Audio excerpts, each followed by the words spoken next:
الصلاة والسلام على عباده الذين اصطفى خصوصا على أفضلهم وخاتم النبيين محمد الأمين وعلى آله وصحبه أجمعين. أما بعد فأعوذ بالله من الشيطان الرجيم. بسم الله الرحمن الرحيم. الف لام میم ذالک الکتاب لا ریب فیہ ھدی للمتقین. الف لام میم ذالک الکتاب لا ریب فیہ ھدی للمتقین الذین یؤمنون بالغیب ویقیمون الصلاة ومما رزقناہم ینفقون والذین یؤمنون بما انزل الیک وما انزل من قبلک وبالآخرة هم یوقنون اولئک علی ھدی من ربہم واولئک هم المفلحون. صدق اللہ العظیم.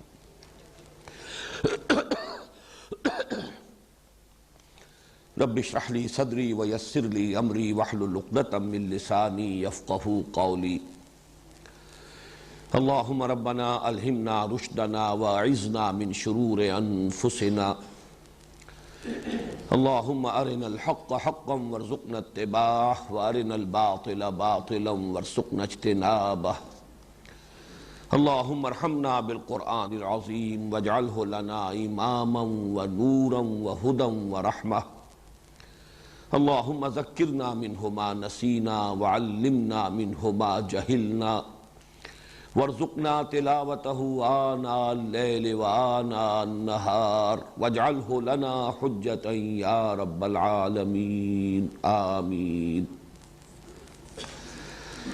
آج ہم اللہ کے نام سے قرآن حکیم میں مدنی صورتوں کا جو سب سے بڑا گروپ ہے اس کا آغاز کر رہے ہیں. ذہن میں تازہ کر لیجئے کہ جو تلاوت کی 7 منزلیں یا 7 احزاب ہیں قرآن حکیم میں، ان میں سے پہلی منزل میں سورہ فاتحہ کے علاوہ 3 سورتیں مدنی شامل ہیں: سورہ بقرہ، سورہ آل عمران اور سورہ نساء. لیکن جو دوسرے 7 گروپ ہیں معنوی اعتبار سے جو تقسیم ہے، جن میں سے ہر گروپ میں پہلے 1 یا 1 سے زائد مکی اور اس کے بعد 1 یا 1 سے زائد مدنی صورتیں ہیں، ان کے اعتبار سے یہ جو پہلا گروپ ہے اس کی مکی صورت سورہ فاتحہ ہے جو ہم پڑھ چکے، اور مدنی صورتیں 4 اس میں شامل ہیں: سورہ بقرہ، سورہ آل عمران، سورہ نساء، سورہ مائدہ. اگرچہ یہ جو گروپ ہے قرآن حکیم میں، ان میں حجم کے اعتبار سے سب سے بڑا گروپ جو ہے وہ تیسرا ہوگا، جو تقریباً 7.5 پاروں پر مشتمل ہے، اس لیے کہ اس کی مکی صورتیں 14 صورتیں ہیں، سورہ یونس سے شروع ہو کر سورہ مومنون تک. تو طویل ترین اور حجم کے اعتبار سے سب سے بڑا گروپ وہ ہے. لیکن اس اعتبار سے کہ مدنی صورتیں سب سے بڑی قرآن حکیم میں یہی 4 ہیں کہ جو اس جگہ پر یکجا آ رہی ہیں، اس اعتبار سے اس کا ایک خصوصی مقام اور خصوصی اہمیت ہے. یہ جو 4 مدنیات ہیں یہ 2 جوڑوں کی شکل میں ہیں. سورہ بقرہ، سورہ آل عمران ایک جوڑا ہے، سورہ نساء، سورہ مائدہ دوسرا جوڑا ہے. اس وقت صرف سرسری طور پر یہ بات نوٹ کر لیجئے، 2 علیحدہ علیحدہ جوڑوں کے لیے سب سے اہم علامت کیا ہے؟ پہلی دونوں صورتیں حروف مقطعات الف لام میم سے شروع ہو رہی ہیں، سورہ بقرہ بھی، سورہ آل عمران بھی. اس کے بعد کی دونوں صورتیں بغیر کسی تمہید کے، بغیر حروف مقطعات کے براہ راست شروع ہو جاتی ہیں. سورہ نساء کا آغاز ہو جاتا ہے یا ایھا الناس اتقوا ربکم، سورہ مائدہ کا آغاز ہوتا ہے یا ایھا الذین آمنوا اوفوا بالعقود. نہ حروف مقطعات، نہ کوئی اور تمہیدی گفتگو. تو اس سے نمایاں ہو رہا ہے کہ وہ 2 صورتیں آپس میں ایک دوسرے سے مشابہ ہیں، سورہ نساء اور سورہ مائدہ، اور ایک جوڑے کی شکل میں ہیں. اور یہ 2 صورتیں آپس میں مشابہ ہیں، سورہ بقرہ اور سورہ آل عمران، اور یہ آپس میں جوڑے کی صورت میں ہیں.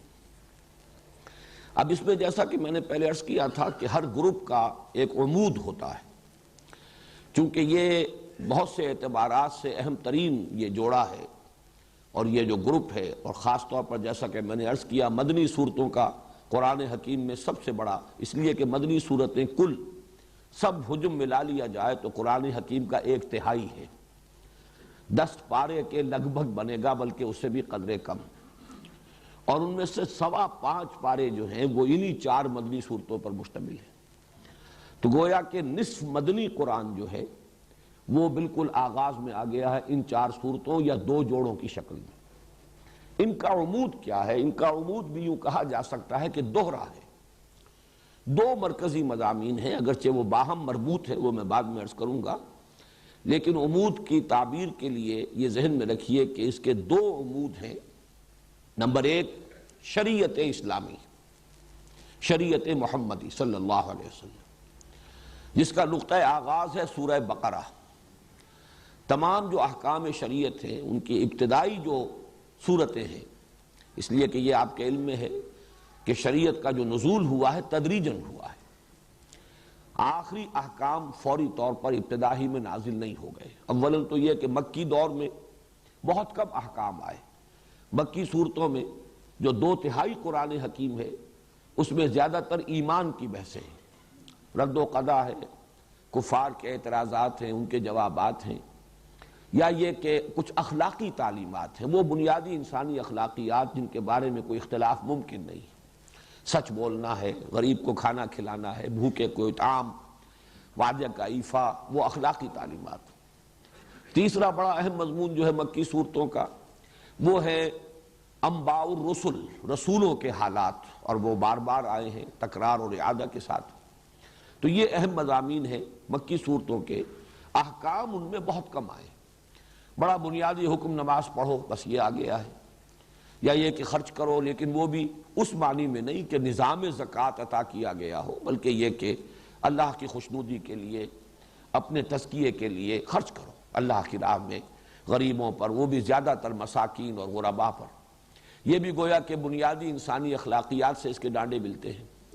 تو احکام کا جہاں تک تعلق ہے، جن کو ہم کہیں گے احکام تشریعی، وہ کہ جن سے قانون شریعت بنتا ہے، اس کا تو یوں سمجھیے کہ اس کی ابتدا جو ہے، بلکہ اس کے لیے زیادہ موزوں لفظ ہوگا، اس کا بلو پرنٹ جو ہے وہ سورہ بقرہ میں آیا ہے۔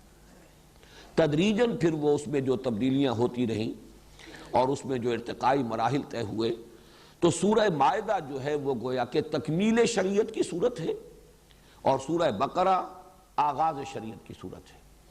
ویسے یہ کہ سورہ نساء، سورہ نور میں بھی کچھ احکام آپ کو مل جائیں گے، پھر اس سے آگے چل کر سورہ احزاب میں بھی مل جائیں گے، اور جہاں تک مال غنیمت کا حکم ہے وہ سورہ انفال میں مل جائے گا، کچھ متفرق احکام تو آپ کو دوسری جگہوں پر بھی مل جائیں گے، لیکن یہ کہ بحیثیت مجموعی یہ کہا جا سکتا ہے کہ یہ گروپ شریعت کا گروپ ہے، جس میں کہ آغاز شریعت یا بلو پرنٹ شریعت محمدی کا صلی اللہ علیہ وسلم وہ سورہ بقرہ میں، اور اس کی تکمیلی صورت سورہ مائدہ کا زمانہ نزول ہے تقریباً سن 7 ہجری، سن 7 ہجری تک پہنچتے پہنچتے یہ تمام احکام شریعت جو ہیں اپنی تکمیلی صورت کو پہنچ گئے۔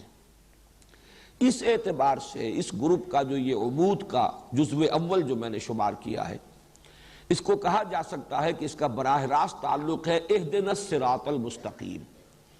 سورہ بقرہ چونکہ اس گروپ کی، سورہ فاتحہ اس گروپ کی مکی صورت ہے، اور اس میں ہمیں یہ دعا تلقین کی گئی، یا وہ صریح الفطرت اور سلیم العقل انسانوں کی جو ایک ضرورت ہے جس کی تعبیر کی گئی ہے اس دعا کی صورت میں، جس پر کہ سورہ فاتحہ ختم ہوتی ہے، اہدنا الصراط المستقیم، ہمیں رہنمائی عطا فرما، ہمیں ہدایت بخش سیدھے راستے کی۔ وہ سیدھا راستہ کون سا ہے؟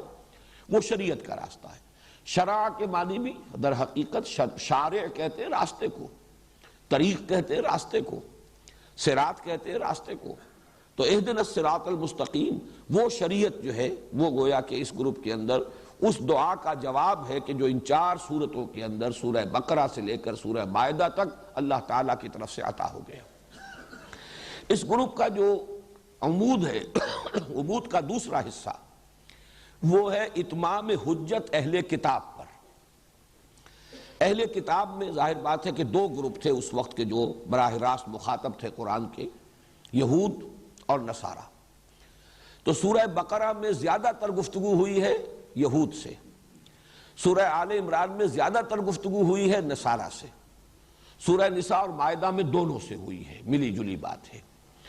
بہرحال قرآن حکیم میں اہل کتاب کو ایمان لانے کی دعوت، اور دعوت بھی اس حد تک کہ اتمام حجت ہو گیا، ہر پہلو سے انہیں بات سمجھا دی گئی، ہر اسلوب سے حقیقت کو واضح کر دیا گیا، ہر دلیل سے اس بات کو مبرہن کر دیا گیا، ان پر ان کی اپنی کتابوں کے حوالے سے، ان کے اپنے اعتقادات کے حوالے سے حجت قائم کر دی گئی، ان کے اپنے انبیاء اور رسول کی تعلیمات کا حوالہ دے کر بات واضح کر دی گئی، گویا کہ ہر اعتبار سے جسے کہا جائے گا قطع عذر، کہ اب ان کے پاس کوئی عذر، کوئی بہانہ نہیں رہا کہ وہ محمد رسول اللہ صلی اللہ علیہ وسلم پر ایمان لانے میں کوئی عذر رکھتے ہوں یا کوئی بہانہ ان کے پاس موجود ہو جو کسی درجے میں ویلڈ ہو۔ اسی کو اتمام حجت کہتے ہیں، حجت قائم کر دینا۔ اس کے بعد کوئی ہٹ دھرمی کے ساتھ اڑا رہے تو اڑا رہے، لیکن یہ کہ اس کے پاس کوئی معقول سبب اور کوئی معقول عذر موجود نہ رہے۔ تو یہ گویا کہ اس گروپ کا اور ان کا تعلق ہوا گویا کہ سورہ فاتحہ ہی میں، یہاں بلکہ وہ بات اور زیادہ واضح ہو جائے گی کہ کافی ہو جاتا ہے اہدنا الصراط المستقیم صراط الذین انعمت علیہم میں، لیکن وہاں منفی اعتبار سے بھی واضح کیا گیا غیر المغضوب علیہم ولا الضالین۔ تو گویا کہ یہ مغضوب علیہم میں بیان کر چکا ہوں سورہ فاتحہ کے درس کے ضمن میں کہ اس کے بارے میں تقریباً اجماع ہے کہ اس سے مراد ہے بنی اسرائیل، اور ضالین پر تقریباً اجماع ہے کہ مراد ہے نصارہ۔ یہ گویا کہ اسی کی شرح ہو رہی ہے۔ یہ عمود کا دوسرا حصہ جو ہے وہ سورہ فاتحہ کے غیر المغضوب علیہم ولا الضالین اس سے متعلق ہے، اس کے ساتھ مناسبت رکھتا ہے۔ اس طریقے سے عمود کے دونوں اجزاء جو ہیں وہ گویا کہ مکی صورت میں سورہ فاتحہ میں بھی موجود ہے۔ اہدنا الصراط المستقیم صراط الذین انعمت علیہم، اس کا جواب ہو گیا یہ شریعت موجود ہے، یہ قوانین موجود ہیں، یہ اوامر و نواہی ہیں، یہ کرو یہ نہ کرو، اس سے بچو، اس کا التزام کرو، یہی صراط مستقیم ہے۔ غیر المغضوب علیہم ولا الضالین اس کے حوالے سے آخری اتمام حجت کر دیا گیا اہل کتاب پر، یہود پر بھی جو مغضوب علیہم سے مراد تھے، اور ضالین پر جو نصارہ ہے۔ اس اعتبار سے یہ عمود کے دونوں رخ جو ہیں، جو میں نے عرض کیا تھا کہ ایک گروپ کے مکی صورتیں اور اسی گروپ کی مدنی صورتیں گویا کہ ایک تصویر کے دو رخ ہیں، ان کے مابین مناسبت ہونی چاہیے، تو وہ مناسبت ہے جو میں نے آپ حضرات کے سامنے بیان کر دی۔ اب آئیے کہ مدنی صورتوں کا پہلا جوڑا ہے سورۃ البقرہ اور سورۃ آل عمران۔ اس کے ضمن میں نے اس سے پہلے بھی عرض کیا تھا کہ خود نبی اکرم صلی اللہ علیہ وسلم نے انہیں ایک نام دیا ہے، ایک نام اس معنی میں کہ دونوں کے لیے ایک لفظ کا اطلاق، اگرچہ وہ نام کئی ہیں، وہ ابھی میں آپ کو بتا رہا ہوں۔ حضور نے الزہراوین بھی قرار دیا انہیں، یا الزہراوان، حالت رفع ہوگی تو الزہراوان ہوگا، حالت نصبی ہوگی یا حالت جری ہوگی تو الزہراوین۔ یہ تو گویا کہ اعراب کا مسئلہ ہوا۔ زہرا کہتے ہیں نہایت تابناک، روشن۔ حضرت فاطمہ رضی اللہ تعالی عنہ کے نام کے ساتھ فاطمۃ الزہراء، وہ در حقیقت ان کے چہرے کا دمکتا ہوا انداز، ظاہر بات ہے کہ ایک اللہ تعالیٰ نے رنگت بھی بہت عمدہ دی ہوگی، اور پھر وہ نور روحانیت جو ہے وہ اس کے ساتھ اس کی دمک میں جو اضافہ ہوا، فاطمۃ الزہراء رضی اللہ تعالی عنہ، اسی سے تثنیہ کا صیغہ بنتا ہے الزہراوان یا الزہراوین۔ حضور نے ایک حدیث میں، ابھی وہ میں آپ کو سناؤں گا، کہ اس کو قرار دیا ہے، دونوں صورتوں کو ایک لفظ سے تعبیر کیا۔ اسی طرح الغمامتان، الغیایتان، الذلتان، الخرقان، الفرقان، یہ میں نے 6 آپ کو الفاظ بتائے ہیں کہ جو احادیث میں وارد ہوئے ہیں کہ جن میں نبی اکرم صلی اللہ علیہ وسلم نے ان صورتوں کی مجموعی فضیلت بیان کی ہے، اور ان دونوں کو بریکٹ کیا ہے، گروپ کیا ہے ایک لفظ کے اندر۔ وہ حدیثیں میں آپ کو سنا رہا ہوں۔ یہ حدیث مسلم شریف کی ہے، اور اس کے راوی ہیں ابو امامہ باہلی رضی اللہ تعالی عنہ۔ قال، انہوں نے فرمایا، سمعت رسول اللہ صلی اللہ علیہ وسلم یقول، کہ میں نے خود سنا اللہ کے رسول صلی اللہ علیہ وسلم کو یہ فرماتے ہوئے، اقرأوا القرآن، لوگوں قرآن پڑھا کرو، فإنہ یأتی یوم القیامت شفیعا لأصحابہ، اس لیے کہ یہ قرآن قیامت کے دن سفارشی بن کر آئے گا اپنے لوگوں کے لیے، یعنی ان لوگوں کے لیے جنہیں قرآن سے محبت رہی زندگی میں، جو قرآن کو پڑھتے رہے، قرات کرتے رہے، اس سے دلچسپی رکھتے رہے، اس کا مطالعہ کرتے رہے، اس پر غور و فکر کرتے رہے، اصحاب قرآن والے، قرآن کے لوگ۔ اقرأوا القرآن فإنہ یاتی یوم القیامت شفیعا لاصحابہ۔ اس کے بعد اب آپ نے مزید یوں سمجھیے کہ یہ عام پر خاص کا اضافہ ہے۔ اقرأوا الزہراوین، خاص طور پر دو نہایت تابناک اور روشن صورتوں کی قرات کیا کرو، پڑھا کرو دو نہایت تابناک اور روشن صورتوں کو، البقرہ و آل عمران۔ وہ زہراوین کیا ہے؟ البقرہ اور آل عمران۔ یہاں گویا کہ معین کر دیا حضور صلی اللہ علیہ وسلم نے ان دونوں صورتوں کے لیے ایک عنوان، نہایت تابناک صورتیں۔ فَإِنَّهُمَا تَأْتِيَانِ يَوْمَ الْقِيَامَةِ، اس لیے کہ یہ دونوں صورتیں قیامت کے روز ظاہر ہوں گی، آئیں گی قیامت کے دن۔ اب یہاں وہ الفاظ آ رہے ہیں جو میں نے ابھی آپ کو سنائے، كَأَنَّهُمَا غَمَامَتَانِ، جیسے کہ وہ دو بدلیے ہوں۔ غمامہ کہتے ہیں بدلی، ابر کی کیفیت، دو بدلیوں کی صورت میں ظاہر ہوں گی۔ او غیایتان، یہ لفظ بھی اسی کے لیے ہے۔ او کأنہما فرقان من طیر صواف، یا یہ پرندوں کی دو ٹکڑیاں ہوں گی۔ تو حاجان عن صاحبہما، اور یہ دونوں جھگڑیں گی، محاجہ کریں گی۔ محاجہ یہ ہوتا ہے کسی کی طرف سے مدافعت کرنے میں، تکرار کر کے بات کرنا، دلیل پر دلیل دینا۔ تو جو بھی ان دونوں صورتوں سے خصوصی شغف رکھنے والے لوگ ہوں گے، وہ لوگ کہ جو ان دونوں صورتوں کو پڑھنے والے ہوں گے، ان سے محبت کرنے والے ہوں گے، صاحب ہما، ان دونوں سے تعلق رکھنے والے لوگ، ان کی طرف سے وہ جھگڑیں گی، وہ ان کی سفارش کریں گے۔ تو اس میں غمامتان، غیایتان، فرقان، یہ الفاظ اور زہراوین، یہ الفاظ جو ہیں اس حدیث کے اندر آ گئے ہیں۔ یہ تو ہے مسلم شریف کی روایت، اور ایک اس میں جو دوسری روایت آئی ہے اس میں الفاظ یہ آئے ہیں۔ یہ روایت جو ہے یہ بھی مسلم شریف کی ہے، حضرت نواس بن سمعان رضی اللہ تعالی عنہ سے۔ قال سمعت رسول اللہ صلی اللہ علیہ وسلم یقول، وہ بھی فرماتے ہیں کہ میں نے خود سنا اللہ کے رسول صلی اللہ علیہ وسلم کو یہ فرماتے ہوئے، توطا یوم القیامت بالقرآن واہلہ، لائے جائیں گے قیامت کے دن قرآن بھی اور قرآن والے بھی، قرآن سے دلچسپی رکھنے والے، اللہ تعالی ہمیں ان میں شامل فرمائے۔ الذین کانوا یعملون بہ فی الدنیا، یعنی وہ لوگ جو اس پر عمل کرتے تھے دنیا میں، یعنی صاحب قرآن صرف پڑھنے کے معنی میں نہیں، صرف محبت کے معنی میں نہیں، الذین یعملون بہ فی الدنیا، دنیا میں جو اس پر عمل کرتے تھے قرآن پر، ان کو لایا جائے گا۔ تقدمہ سورۃ البقرہ آل عمران، اور آگے آگے چل رہی ہوگی قرآن مجید جب لایا جائے گا تو آگے آگے ان میں سورہ بقرہ اور سورہ آل عمران ہوگی۔ وَضَرَبَ لَهُمَا رسول اللہ صلی اللہ علیہ وسلم ثلاثۃ امثال ما نسیتہن بعد۔ اس کے بعد راوی کہتے ہیں حضرت نواس بن سمعان رضی اللہ تعالی عنہ کہ اس کے بعد حضور نے ان دونوں صورتوں کے لیے کچھ تشبیہیں بیان کی کہ جن کو میں بھول نہیں سکا، یعنی اس قدر خوبصورت تشبیہیں حضور نے دی۔ وہ تشبیہ کیا ہے؟ کانہما غمامتان او ذلتان سوداوان بینہما شرق، یہ دونوں صورتیں ایسے ظاہر ہوں گی قیامت کے دن جیسے کہ دو بدلیاں ہیں، دو بادل ہیں، اور وہ سیاہ رنگ کی ہیں، یعنی سایہ کر رہی ہوں گی اپنے پڑھنے والے اور محبت کرنے والے ہیں ان پر۔ ان کے درمیان ایک روشنی بھی ہوگی، دو بدلیاں اسی طرح ظاہر ہوں گی، اگر وہ ملی ہوئی ہوں اور ان کے درمیان کوئی خلا نہ ہو جس میں روشنی آ رہی ہو تو وہ دو علیحدہ نہیں ہوں گی۔ گویا کہ ان کے اندر معنوی اعتبار سے تسلسل بھی ہے، لیکن یہ کہ دو صورتیں علیحدہ ہیں، سورہ بقرہ علیحدہ ہے، سورہ آل عمران ہے۔ او کانہما خرقان من طیر صواف، یا ایسے حضور نے تشبیہ دی کہ جیسے کبھی کبھی پرندوں کے جب جھنڈ کے جھنڈ آتے ہیں تو وہ اتنے، اگر وہ جھنڈ جو ہے وہ گہرا ہے کہ پھر وہ سائے اس کی وجہ سے ہو جاتا ہے اور وہ دھوپ کو روک لیتے ہیں اور سورج کو ڈھانپ لیتے ہیں، تو وہ گویا کہ اڑنے والے اور پروں کو پھیلانے ہوئے پرندوں کی ٹکڑیوں کے مانند ہوں گی۔ تو حاجان عن صاحبہما، اور یہ محاجہ کریں گی، سفارش کریں گی، جھگڑا کریں گی اپنے لوگوں کے بارے میں، ان کی طرف سے مدافعت کریں گی، ان کی وکالت کریں گی۔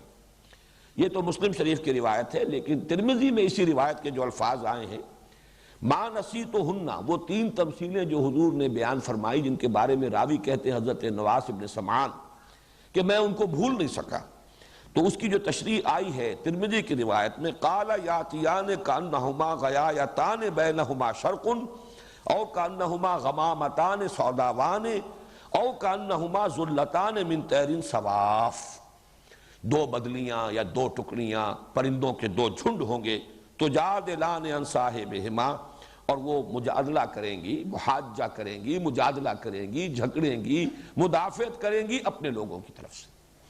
تو ان دو روایات، بلکہ میں نے تین روایات آپ کو سنائی ہیں، اس لیے کہ ایک روایت تو حضرت ابو امامہ باہلی سے ہے، دوسری روایت جو ہے وہ مسلم شریف میں بھی ہے، اگرچہ راوی ایک ہی ہے حضرت نواس ابن سمعان، لیکن مسلم شریف میں اس کے الفاظ قدر مختلف ہیں، اور ترمذی میں جو الفاظ آئے ہیں ان میں تھوڑا سا فرق ہے۔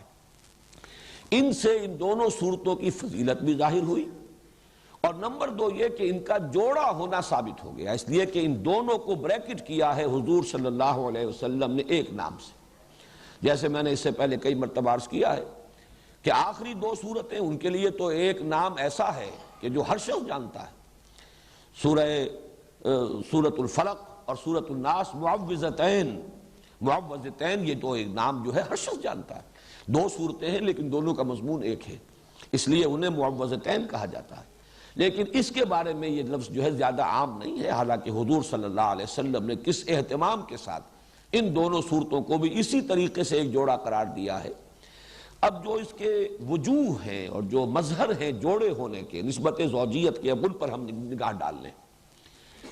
میں نے کئی مرتبہ عرض کیا ہے کہ یہ جو زوجیت ہے یا جوڑے ہونے کی نسبت ہے قرآن حکیم کی صورتوں میں، اس کے دو پہلو ہوں گے، بعض اعتبارات سے مشابہت بہت نمایاں ہوگی، اور بعض اعتبارات سے ایک ریسیپروکل نسبت ہوگی، عکسی نسبت ہوگی، یا ہم یوں کہہ سکتے ہیں کہ تکمیلی نسبت ہوگی، کہ دونوں چیزیں مل کر ایک مضمون کو مکمل کر رہی ہوں، یا ایک مضمون کا ایک رخ ادھر آ گیا ہو اور ایک رخ اسی کا دوسری صورت میں آ گیا ہو۔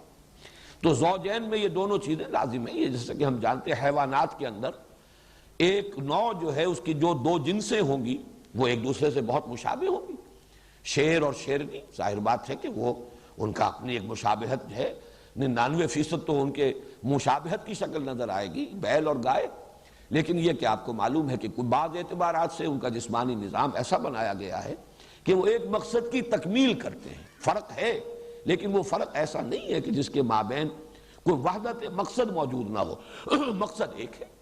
اسی طریقے سے صورتوں میں جب آپ نسبت زوجیت کو تلاش کریں تو دو پہلو دیکھنے ہوں گے کہ ایک تو مشابہت کے پہلو کون سے، وہ نمایاں ہونے چاہیے، پھر کن اعتبارات سے یہ کمپلیمنٹری ہیں، کن اعتبارات سے یہ مل کر کسی مضمون کی تکمیل کرتی ہیں، وہ کون سے پہلو ہیں کہ جن میں سے کوئی ایک رخ جو ہے وہ ایک صورت میں آ گیا ہو اور دوسرا رخ دوسری صورت میں آ گیا ہو۔ ظاہر بات ہے یہ چیزیں تو تفصیل سے آئیں گی، ورنہ تو یہ خود بڑا لمبا موضوع اس وقت ہو جائے گا، تفصیل سے یہ چیزیں آئیں گی بعد میں جب کہ ہم ان صورتوں کا مطالعہ کریں گے۔ اس وقت یہ کہ تین چار چیزیں نوٹ کر لیجئے دونوں اعتبارات سے۔ جہاں تک مشابہت ہے، ایک بات تو بہت نمایاں جو میں پہلے عرض کر چکا کہ سورہ بقرہ بھی شروع ہو رہی ہے الف لام میم حروف مقطعات سے، اور سورہ آل عمران بھی شروع ہو رہی ہے الف لام میم حروف مقطعات سے۔ اس کے بعد آپ کو 20ویں پارے میں جا کر، 19ویں اور 20ویں پارے میں جا کر جو ہے یہ صورتیں چار ملیں گی، وہ چاروں مکی صورتیں ہیں جن کا آغاز ہوتا ہے الف لام میم سے۔ سورہ عنکبوت ہے، پھر سورہ روم ہے، سورہ لقمان ہے، سورہ سجدہ ہے، وہ چار صورتیں، ورنہ یہ کہ یہ شروع میں دو صورتیں ہیں اور یہ دونوں مدنی صورتیں ہیں، وہ چاروں صورتیں وہ مکی صورتیں ہیں۔ مدنی صورتوں میں یہ دو صورتیں ہیں کہ جو حروف مقطعات سے شروع ہوئی الف لام میم سے۔ دوسری مشابہت یہ کہ ان دونوں کے آغاز میں قرآن حکیم کی عظمت کی طرف خصوصی اشارہ ہے۔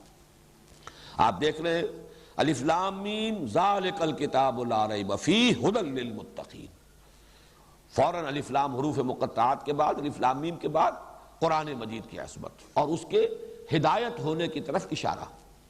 بالکل یہی انداز، بلکہ اس سے بھی زیادہ شاندار اور پرجلال انداز میں یہی مضمون آ رہا ہے سورہ آل عمران میں، الف لام میم، اور اس کے بعد جو ہے نزل علیک الکتاب بالحق مصدقا لما بین یدیہ وانزل التوراۃ والانجیل من قبل ھدی للناس وانزل الفرقان۔ اتارے اللہ نے اے نبی اے محمد صلی اللہ علیہ وسلم آپ پر یہ کتاب حق کے ساتھ جو تصدیق کرتے ہوئے آئی ہے اس کی کہ جو اس کے سامنے موجود ہے، اور اسی نے اتاری تھی تورات اور انجیل اس سے قبل لوگوں کے لیے ہدایت نامہ بنا کر، اور اس نے ہی اتارا ہے الفرقان۔ تو یہ بھی مشابہت کا ایک پہلو ہے۔ تیسرا بہت نمایاں پہلو مشابہت کا جو ہے وہ اختتام پر آتا ہے۔ سورہ بقرہ کی، اور یہ بھی چیزیں وہ ہیں کہ جو عام طور پر میں سمجھتا ہوں، توقع رکھتا ہوں کہ اکثر حضرات کے سامنے ہوں گی، صرف اس وقت اشارہ کر دینا کافی ہے۔ سورہ بقرہ کے اختتام پر بھی ایک دعا آئی ہے نہایت عظیم، ربنا لا تؤاخذنا ان نسینا او اخطانا ربنا ولا تحمل علینا اصرا کما حملتہ علی الذین من قبلنا ربنا ولا تحملنا ما لا طاقت لنا به واعف عنا واغفر لنا وارحمنا۔ اب یہ نہایت عظیم دعا ہے۔ اسی طریقے سے تھوڑا سا فرق ہے، 4 آیتیں پہلے، 5 آیتیں پہلے سورہ آل عمران کے اختتام پر 5 آیتیں قبل اگر دیکھیں گے تو ایک عظیم دعا ہے جو کئی آیات پر مشتمل ہے۔ ربنا ما خلقت هذا باطلا سبحانك فقنا عذاب النار ربنا انك من تدخل النار فقد اخزيته وما للظالمين من انصار ربنا اننا سمعنا مناديا ينادي للايمان ان امنوا بربكم فآمنا ربنا فاغفر لنا ذنوبنا وكفر عنا سيئاتنا وتوفنا مع الابرار ربنا وآتنا ما وعدتنا على رسلك ولا تخزنا يوم القيامة انك لا تخلف الميعاد۔ دونوں آیتیں ویسے اگر آپ دیکھیں گے تو حجم کے اعتبار سے یہ دونوں دعائیں تقریباً برابر ہیں، اگرچہ یہ کہ سورہ بقرہ کی وہ ایک ہی آیت ہے اور یہاں متعدد آیات ہیں، لیکن حجم کے اعتبار سے زیادہ فرق نہیں ہے۔ نہایت جامع، نہایت عظیم یہ آیات، یہ ہیں دعائیں ہیں کہ جن پر سورہ بقرہ بھی ختم ہو رہی ہے، سورہ آل عمران ختم ہو رہی ہے۔ تو مشابہت کے پہلو سے میں سمجھتا ہوں کہ صرف ان 3 چیزوں کو سامنے رکھیے۔ اب جو مقاسمت کا یہ تقسیم جو ہے کہ ایک ہی مضمون کے، ایک ہی شے کے 2 رخ، 2 پہلو ہو، اور وہ ان میں تقسیم ہو گئی ہو کہ ایک پہلو آ رہا ہو ایک صورت میں، دوسرا پہلو جو ہے اس پر بحث ہوئی اور دوسری صورت میں، اس کو نوٹ کر لیجئے 4 چیزیں۔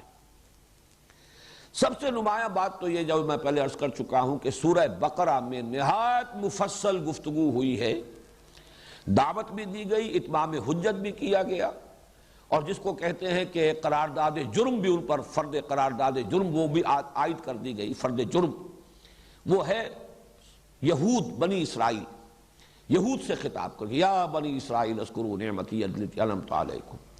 لیکن سورہ آل عمران میں یہی معاملہ نصارہ کے ساتھ ہے۔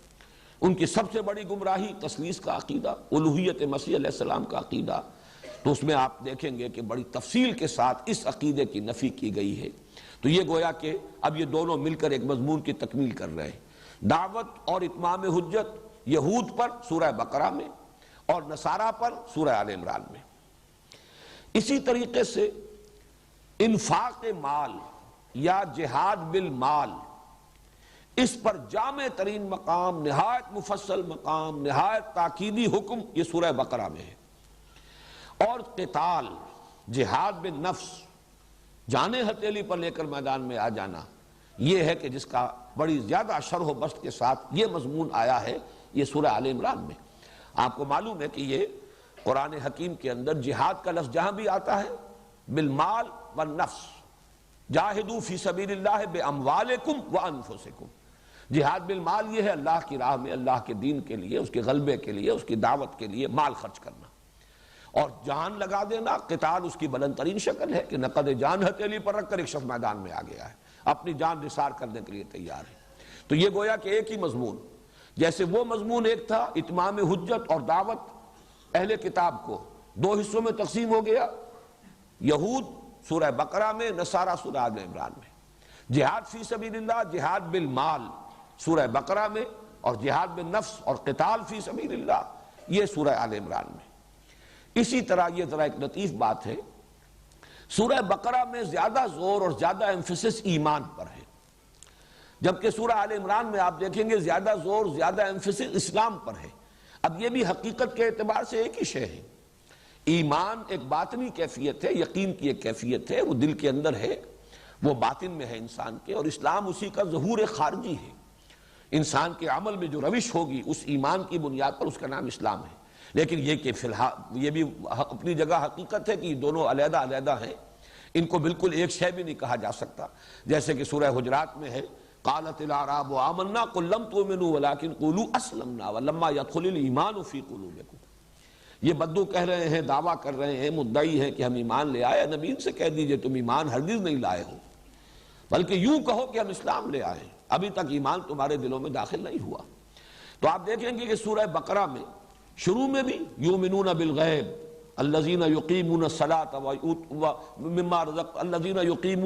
ومما رزقناہم ينفقون والذین یؤمنون بما انزل الیک وما انزل من قبلک وبالآخرۃ هم یوقنون۔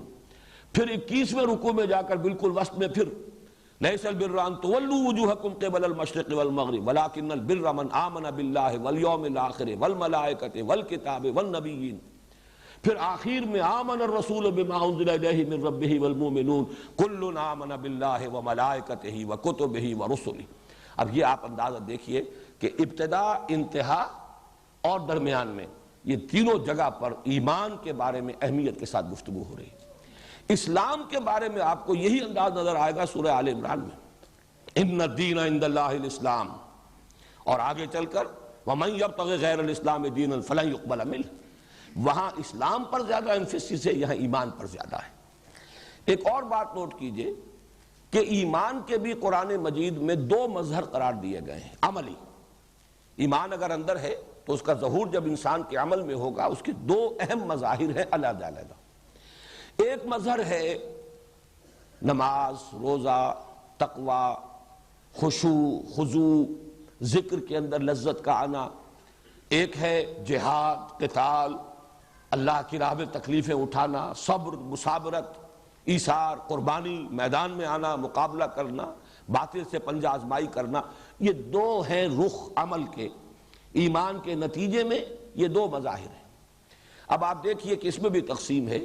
سورہ بقرہ کے آغاز میں یہ آیا ھدی للمتقین الذین یؤمنون بالغیب ویقیمون الصلاۃ ومما رزقناہم ینفقون والذین یؤمنون بما انزل الیک وما انزل من قبلک وبالآخرۃ هم یوقنون اولئک علی ھدی من ربہم واولئک هم المفلحون۔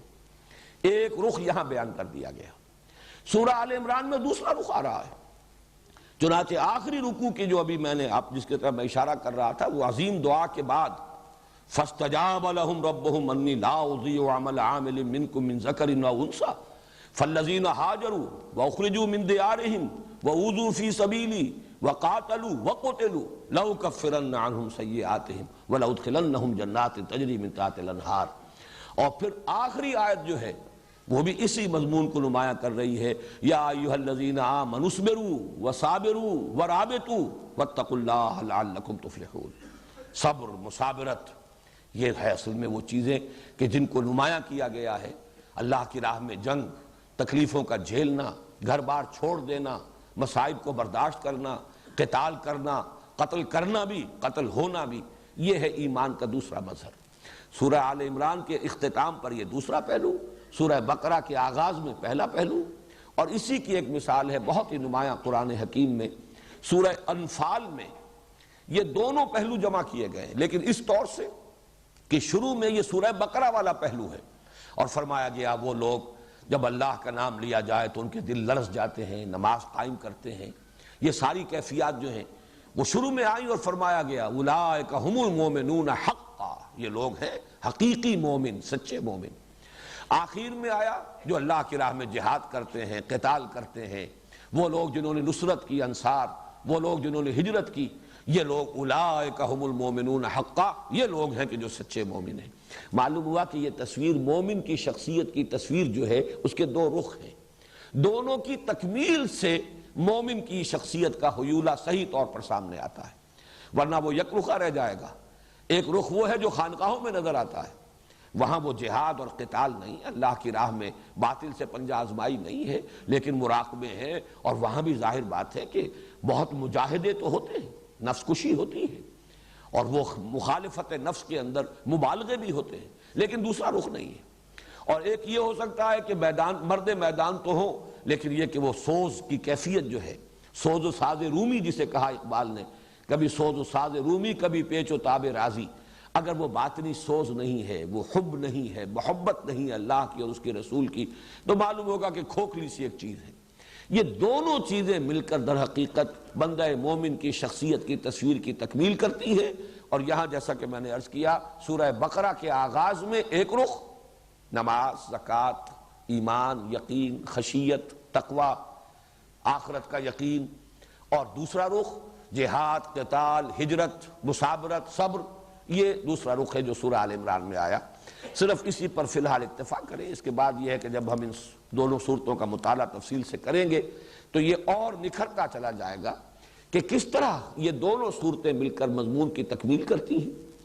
یہ صورتوں میں نسبت زوجیت کی ایک نہایت کامل مثال ہے، اور اس کے لیے دلیل میرے پاس سب سے بڑی، اس لیے کہ ہمارے لیے تو سب سے بڑی دلیل محمد الرسول اللہ صلی اللہ علیہ وسلم کا فرمایا ہوا ہے۔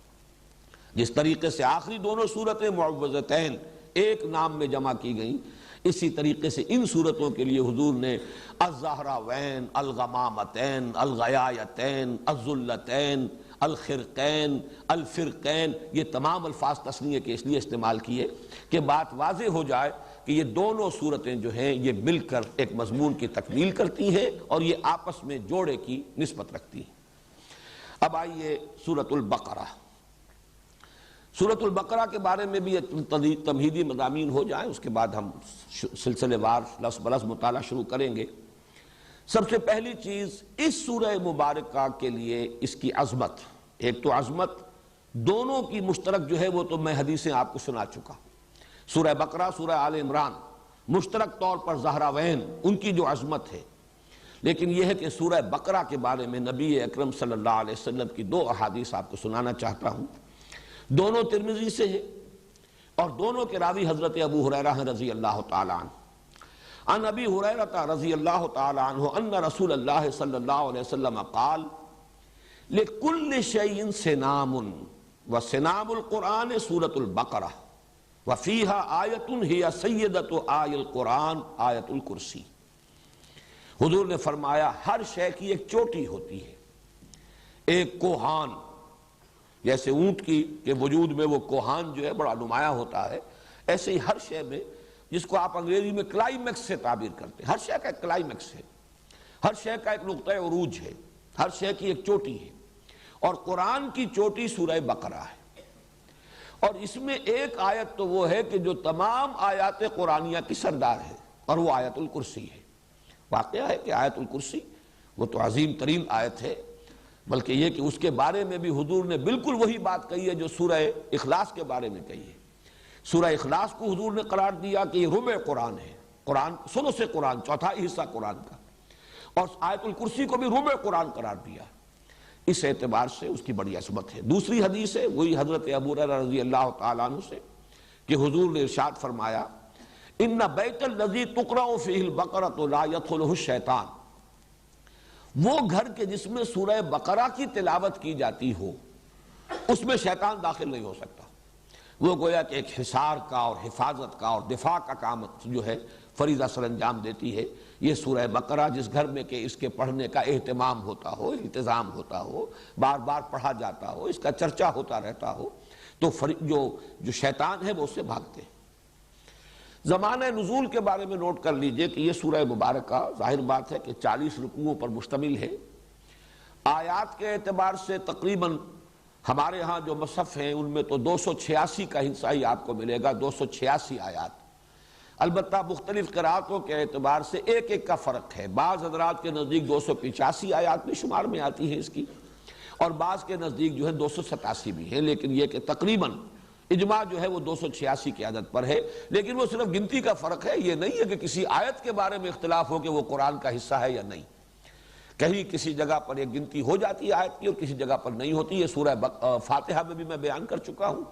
بعض حضرات کے نزدیک یہ صراط الذین انعمت علیہم غیر المغضوب علیہم ولا الضالین یہ ایک ہی آیت ہے، لیکن یہ کہ اکثر حضرات کے نزدیک، اور چونکہ میں نے اس کو وہ جو حضور صلی اللہ علیہ وسلم نے حدیث قدسی ہمیں سنائی ہے کہ اللہ فرماتے ہیں کہ میں نے اس صلاۃ کو اپنے مابین 2 حصوں میں تقسیم کر لیا، اس کے حوالے سے میرے نزدیک تو گویا کہ یہ بات بالکل ثابت ہے کہ یہ دونوں آیات علیحدہ ہیں۔ صراط الذین انعمت علیہم علیحدہ آیت ہے، غیر المغضوب علیہم ولا الضالین علیحدہ آیت ہے۔ اس وقت صرف حوالہ دے رہا ہوں کہ متن میں کوئی فرق نہیں ہے، الفاظ میں کوئی کمی بیشی نہیں ہے، صرف یہ کہ گنتی کے اعتبار سے تقریباً اجماع ہے کہ سورہ بقرہ کی آیات 286 ہیں، لیکن بعض قراء جو ہے اسے 285 شمار کرتے ہیں، بعض کے نزدیک 287۔ اب اتنی طویل سورت، یہ اس پر اجماع ہے کہ یہ بیک وقت نازل نہیں ہوئی۔ بعض طویل صورتیں بھی ایسی ہیں جن کے بارے میں روایات سے معلوم ہوتا ہے کہ بیک وقت نازل ہوئی، مثلا سورہ انعام، اگرچہ وہ بڑی طویل صورت ہے، 20 رکوع اس کے ہیں، ویسے یہ کہ اس اعتبار سے اگر رکوعوں کی تعداد دیکھی جائے تو نصف ہے، اس سے کم نہیں ہے، اس کے بارے میں روایات ہے کہ وہ بیک وقت نازل ہوئی ہے، اور حضرت جبرائیل علیہ السلام جب اسے لے کر نازل ہوئے ہیں تو 70,000 فرشتے ان کے جلوہ میں تھے۔ یہ اس کی خاص شان ہے، جب اس سورہ انعام ہم پڑھیں گے تو انشاءاللہ پھر اس کی فضیلت کے ضمن میں جو روایات آئی ہیں وہ میں آپ کو سناؤں گا۔ یہ جو سورت ہے یہ ایک وقت میں نازل نہیں ہوئی، البتہ تقریباً اس پر اجماع ہے کہ ہجرت کے متصلاً بعد، ہجرت کے فوراً بعد سے شروع ہو کر اور غزوہ بدر سے پہلے تک جو قرآن حکیم کی آیات نازل ہوئی ان سب کو حضور صلی اللہ علیہ وسلم نے اس سورہ مبارکہ کی شکل میں جمع کرایا۔ یہ وقتاً فوقتاً، یہ تقریباً آپ سمجھیے کہ 2 سال کا وقفہ بنتا ہے۔ اس درسے کے دوران جو آیات نازل ہوتی رہی وقتاً فوقتاً، ان کو حضور فرما دیتے تھے کہ اس کو فلاں آیت کے بعد رکھو، اس کو فلاں آیت کے بعد وہاں رکھ لو، اس طریقے سے مرتب تو کروا دیا حضور نے۔ یہ مضامین میں تفصیل سے بیان کر چکا ہوں۔ قرآن مجید مرتب ہو گیا تھا حضور صلی اللہ علیہ وسلم کی اپنی زیر ہدایت، آپ کی اپنی حیات دنیاوی کے دوران۔ البتہ یہ کہ نازل تو ہوا ہے مختلف ترتیب سے، ترتیب نزولی اور ہے اور ترتیب مصحف اور ہے، اس میں کوئی شک نہیں۔ تو یہ تقریباً یوں سمجھئے کہ پورا یہ جو عرصہ ہے 2 سال سے کچھ کم کی مدت ہے، ہجرت کے بعد سے لے کر اور اولہ آخرہ۔ تو میں یہ عرض کر رہا تھا کہ زمانہ نزول جو ہے سورہ بقرہ کا ہجرت کے فوراً بعد سے لے کر غزوہ بدر سے متصلاً قبل تک یہ زمانہ نزول کا ہے۔ البتہ جیسا کہ آگے چل کر میں واضح کروں گا، ایک سورہ مبارکہ اور ہے قرآن حکیم کی، سورہ محمد صلی اللہ علیہ وسلم۔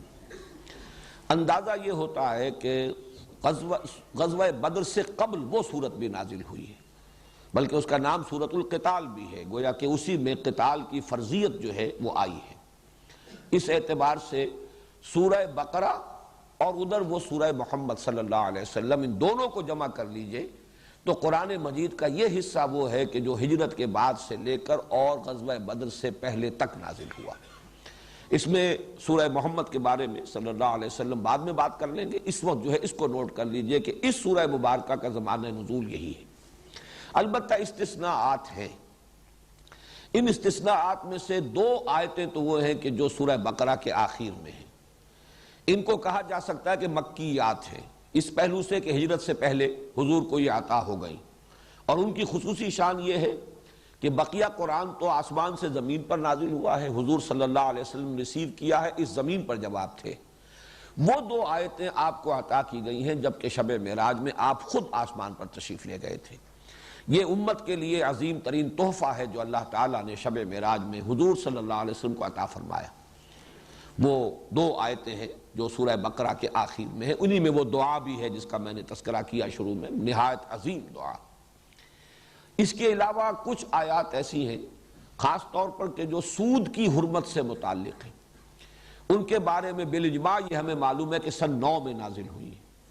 تو سن 9 ہجری خاصا فصل ہے، یہ سن 2 ہجری کے اندر غزوہ بدر ہو رہا ہے، تو اس اعتبار سے وہ آیات بھی بعد کی ہے، لیکن ان کو بھی مضمون کی مناسبت سے نبی اکرم صلی اللہ علیہ وسلم نے سورہ بقرہ میں شامل کیا ہے۔ اس طرح کی استثناءات شاید کوئی اور بھی ہوں، لیکن شاذ کے درجے میں ہوں گی، اور جیسا کہ آپ کو معلوم ہے کہ ایکسیپشنز پروو دی رول، تو بحیثیت مجموع یہ کہا جائے گا یہ سب سے پہلی مدنی صورت ہے، یعنی ہجرت کے بعد سے لے کر اور غزوہ بدر سے متصلاً قبل تک کا زمانہ اس کا زمانہ نزول ہے۔ اب اس سورہ مبارکہ کا جو تجزیہ ہے مضامین کا، یہ بھی اپنی جگہ پر بڑی اہمیت کا حامل ہے۔ اور پھر یہ کہ اگر اس کے حوالے سے اس کے مضامین کو ذہن نشین کرنے کی کوشش کی جائے تو اس میں بہت سہولت حاصل ہوتی ہے.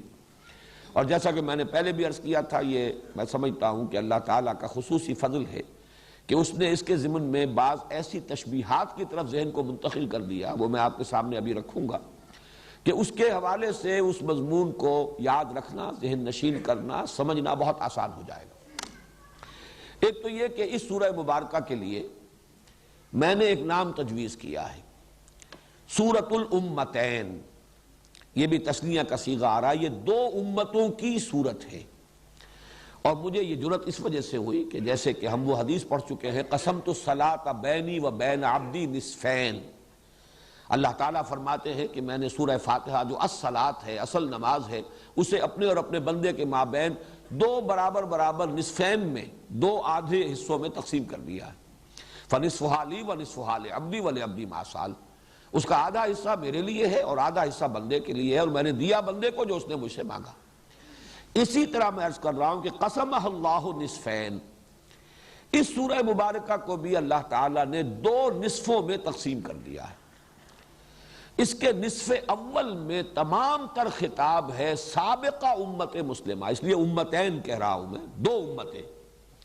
یہ امتین ہیں المسلمتین، سورۃ الامتین المسلمتین، یہ دو مسلم امتوں کی صورت ہے. ایک سابقہ امت مسلمہ ہے، وہ ہے یہود.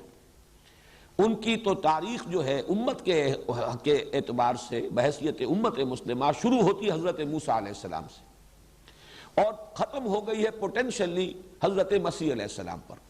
حضرت مسیح، حضرت زکریا، یہ ہم عصر ہیں تقریباً، حضرت یحییٰ علیہ السلام، ان پر گویا کہ ایک اعتبار سے اس امت کی تاریخ ختم ہو جاتی ہے. اگرچہ وہ امت ابھی تک ایک قوم کی حیثیت سے، ایک نسل کی حیثیت سے یہودی اب بھی ہے، اور حضور صلی اللہ علیہ وسلم کے زمانے میں بھی موجود تھے، لیکن امت کے اعتبار سے ان کا دور جو ہے وہ در حقیقت 13 قبل مسیح سے شروع ہو کر 1300 برس جو ہے حضرت مسیح سے قبل حضرت مسیح پر آ کر، جب انہوں نے حضرت مسیح کی دعوت کو ماننے سے نہ صرف انکار کیا بلکہ انہیں اپنے بس پڑتے سولی پر چڑھا دیا، اس اعتبار سے وہ اسی وقت معزول ہو چکے. لیکن یہ کہ ایک شے جس کا فیصلہ ہو جاتا ہے کسی موقع پر، اس کا ظہور ہوا ہے حضور صلی اللہ علیہ وسلم کی بعثت پر. وہ معزول کیے گئے حضور کی بعثت پر بالفعل بالقوہ معزول ہو چکے حضرت مسیح علیہ السلام ہی کی بعثت کے زمانے میں، جبکہ انہوں نے حضرت مسیح علیہ السلام سے دشمنی برتی اور انہیں اپنے حد تک سولی پر چڑھا کر دم لیا. دوسرا حصہ جو ہے اس سورہ مبارکہ کا وہ موجودہ امت مسلمہ. اب ہماری تاریخ 1400 برس کی ہو گئی ہے، اور میں نے ادھر عرض کیا ہے کہ 1300 قبل مسیح سے ان کی تاریخ شروع ہوئی تھی، اور حضور صلی اللہ علیہ وسلم کی آمد پر گویا کہ اس سورہ مبارکہ میں ان کی معزولی کا اعلان ہو رہا ہے. تو پہلے نصف میں سابقہ امت مسلمہ سے خطاب ہے، اکثر و بیشتر میں براہ راست خطاب ہے، اور باقی حصوں میں روح سخن انہی کی طرف ہے، چاہے بظاہر خطاب ان سے نہ ہو. اور دوسرے حصے میں کل کا کل خطاب موجودہ امت مسلمہ سے ہے، امت محمد سے علی صاحب الصلاۃ والسلام. یہ نوٹ کر لیجئے کہ نصف اول میں آیات 152 ہیں، جبکہ نصف ثانی میں 134 ہیں، 286 آیات کی یہ تقسیم. البتہ یہ جو فرق نظر آ رہا ہے اس کو کمپنسیٹ کر رہا ہے فرق تعداد رکوعات کا. 152 آیتیں 18 رکوعوں میں ہیں، 134 آیتیں 22 رکوعوں میں ہیں. گویا کہ وہ حجم جو ہے بعد والی آیات کا حجم جو ہے وہ زیادہ تر جو ہے بڑا ہے، اس کے اعتبار سے وہ 22 رکوعوں کے اندر پھیلی ہوئی ہیں، اگرچہ تعداد کے اعتبار سے 134 ہے، کم ہے. اور جو پہلے نصف میں ہیں وہ 152 آیتیں ہیں، لیکن 18 رکوعوں کے اندر وہ سما گئی. اب ان میں جو مزید تقسیم ہے یہ اس وقت تھوڑا سا شاید ذہن پر زور دینے والی بات ہوگی، لیکن یہ کہ اس وقت اگر ذہن نشین کر لیں تو پھر یہ کہ ہم ایک ایک حصے سے گزرتے ہوئے اور ذہن میں اس تقسیم کو اگر مستحضر کر لیں گے تو ہماری ایک ہم آہنگی رہے گی ذہنی اس پورے سلسلہ درس کے ساتھ. پہلے 18 رکوع جو ہے ان میں مزید تقسیم جو ہے وہ عمودی ہے، ورٹیکل، یعنی پہلے 4 رکوع، آخری 4 رکوع، درمیان میں 10 رکوع. درمیان کے 10 رکوع جو ہیں ان میں تو براہ راست گفتگو ہے بنی اسرائیل سے. یا بنی اسرائیل اذکروا نعمتی التی انعمت علیکم وَأَوْفُوا بِعَهْدِي أُوفِ بِعَهْدِكُمْ وَإِيَّايَ فَارْهَبُونَ، یہاں سے بات شروع ہوئی ہے 5ویں رکوع میں، اور پھر 15ویں رکوع کے شروع میں یا بنی اسرائیل اذکروا نعمتی التی انعمت علیکم وانی فضلتکم علی العالمین، وہاں جا کر وہ بات ختم ہوئی۔ پورے 10 رکوع مسلسل خطاب ہے بنی اسرائیل سے۔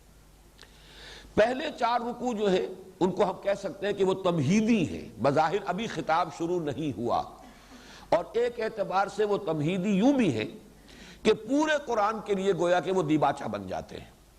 پہلے 2 رکوعوں میں 3 قسم کے انسانوں کی تقسیم، ایک وہ جو اس قرآن سے فائدہ اٹھا سکتے ہیں یا جنہوں نے اس قرآن سے فائدہ اٹھایا ہے، یہ میں وضاحت کروں گا، شاید آج ہی اس کی نوبت آ جائے ورنہ کل وضاحت ہوگی سورہ بقرہ کا جب ہم لفظ برس مطالعہ شروع کریں گے۔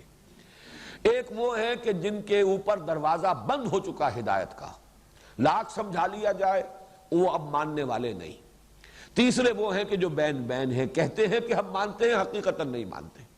یہ 3 قسم کے افراد اس وقت بالفعل موجود تھے۔ ان تینوں میں سے بھی تیسری صورت ہے در حقیقت کہ جو اہل کتاب کی تھی، یہود کی تھی، یہود مدینہ کی، لہذا سب سے زیادہ تفسیر اس تیسری شق کی ہوئی ہے، اس لیے کہ روح سخن تو انہی کی طرف ہے سارا، اگرچہ یہ کہ جو دوسری شق ہے ان کے اندر بھی ان کا جز شامل ہے، لیکن زیادہ تر تیسرا جو حصہ ہے وہ در حقیقت ان سے متعلق ہے، ان میں روح سخن ان کی جانب ہے۔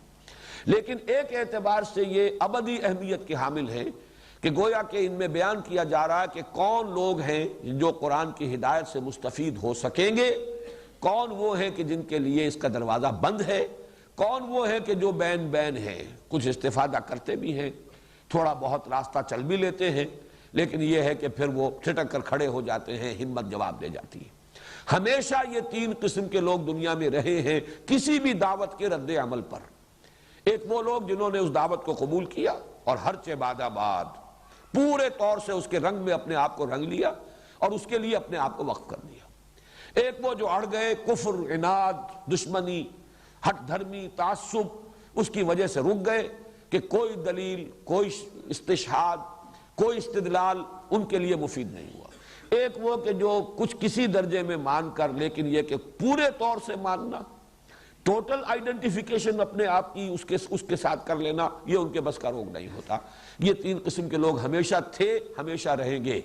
اس اعتبار سے وہ گویا کہ یونیورسل ٹروتھ کے درجے میں ہے، لیکن چونکہ انہی کے پردے میں روح سخن ہے یہود کی طرف، اس اعتبار سے وہ نصف اول کے مضامین میں شامل ہے۔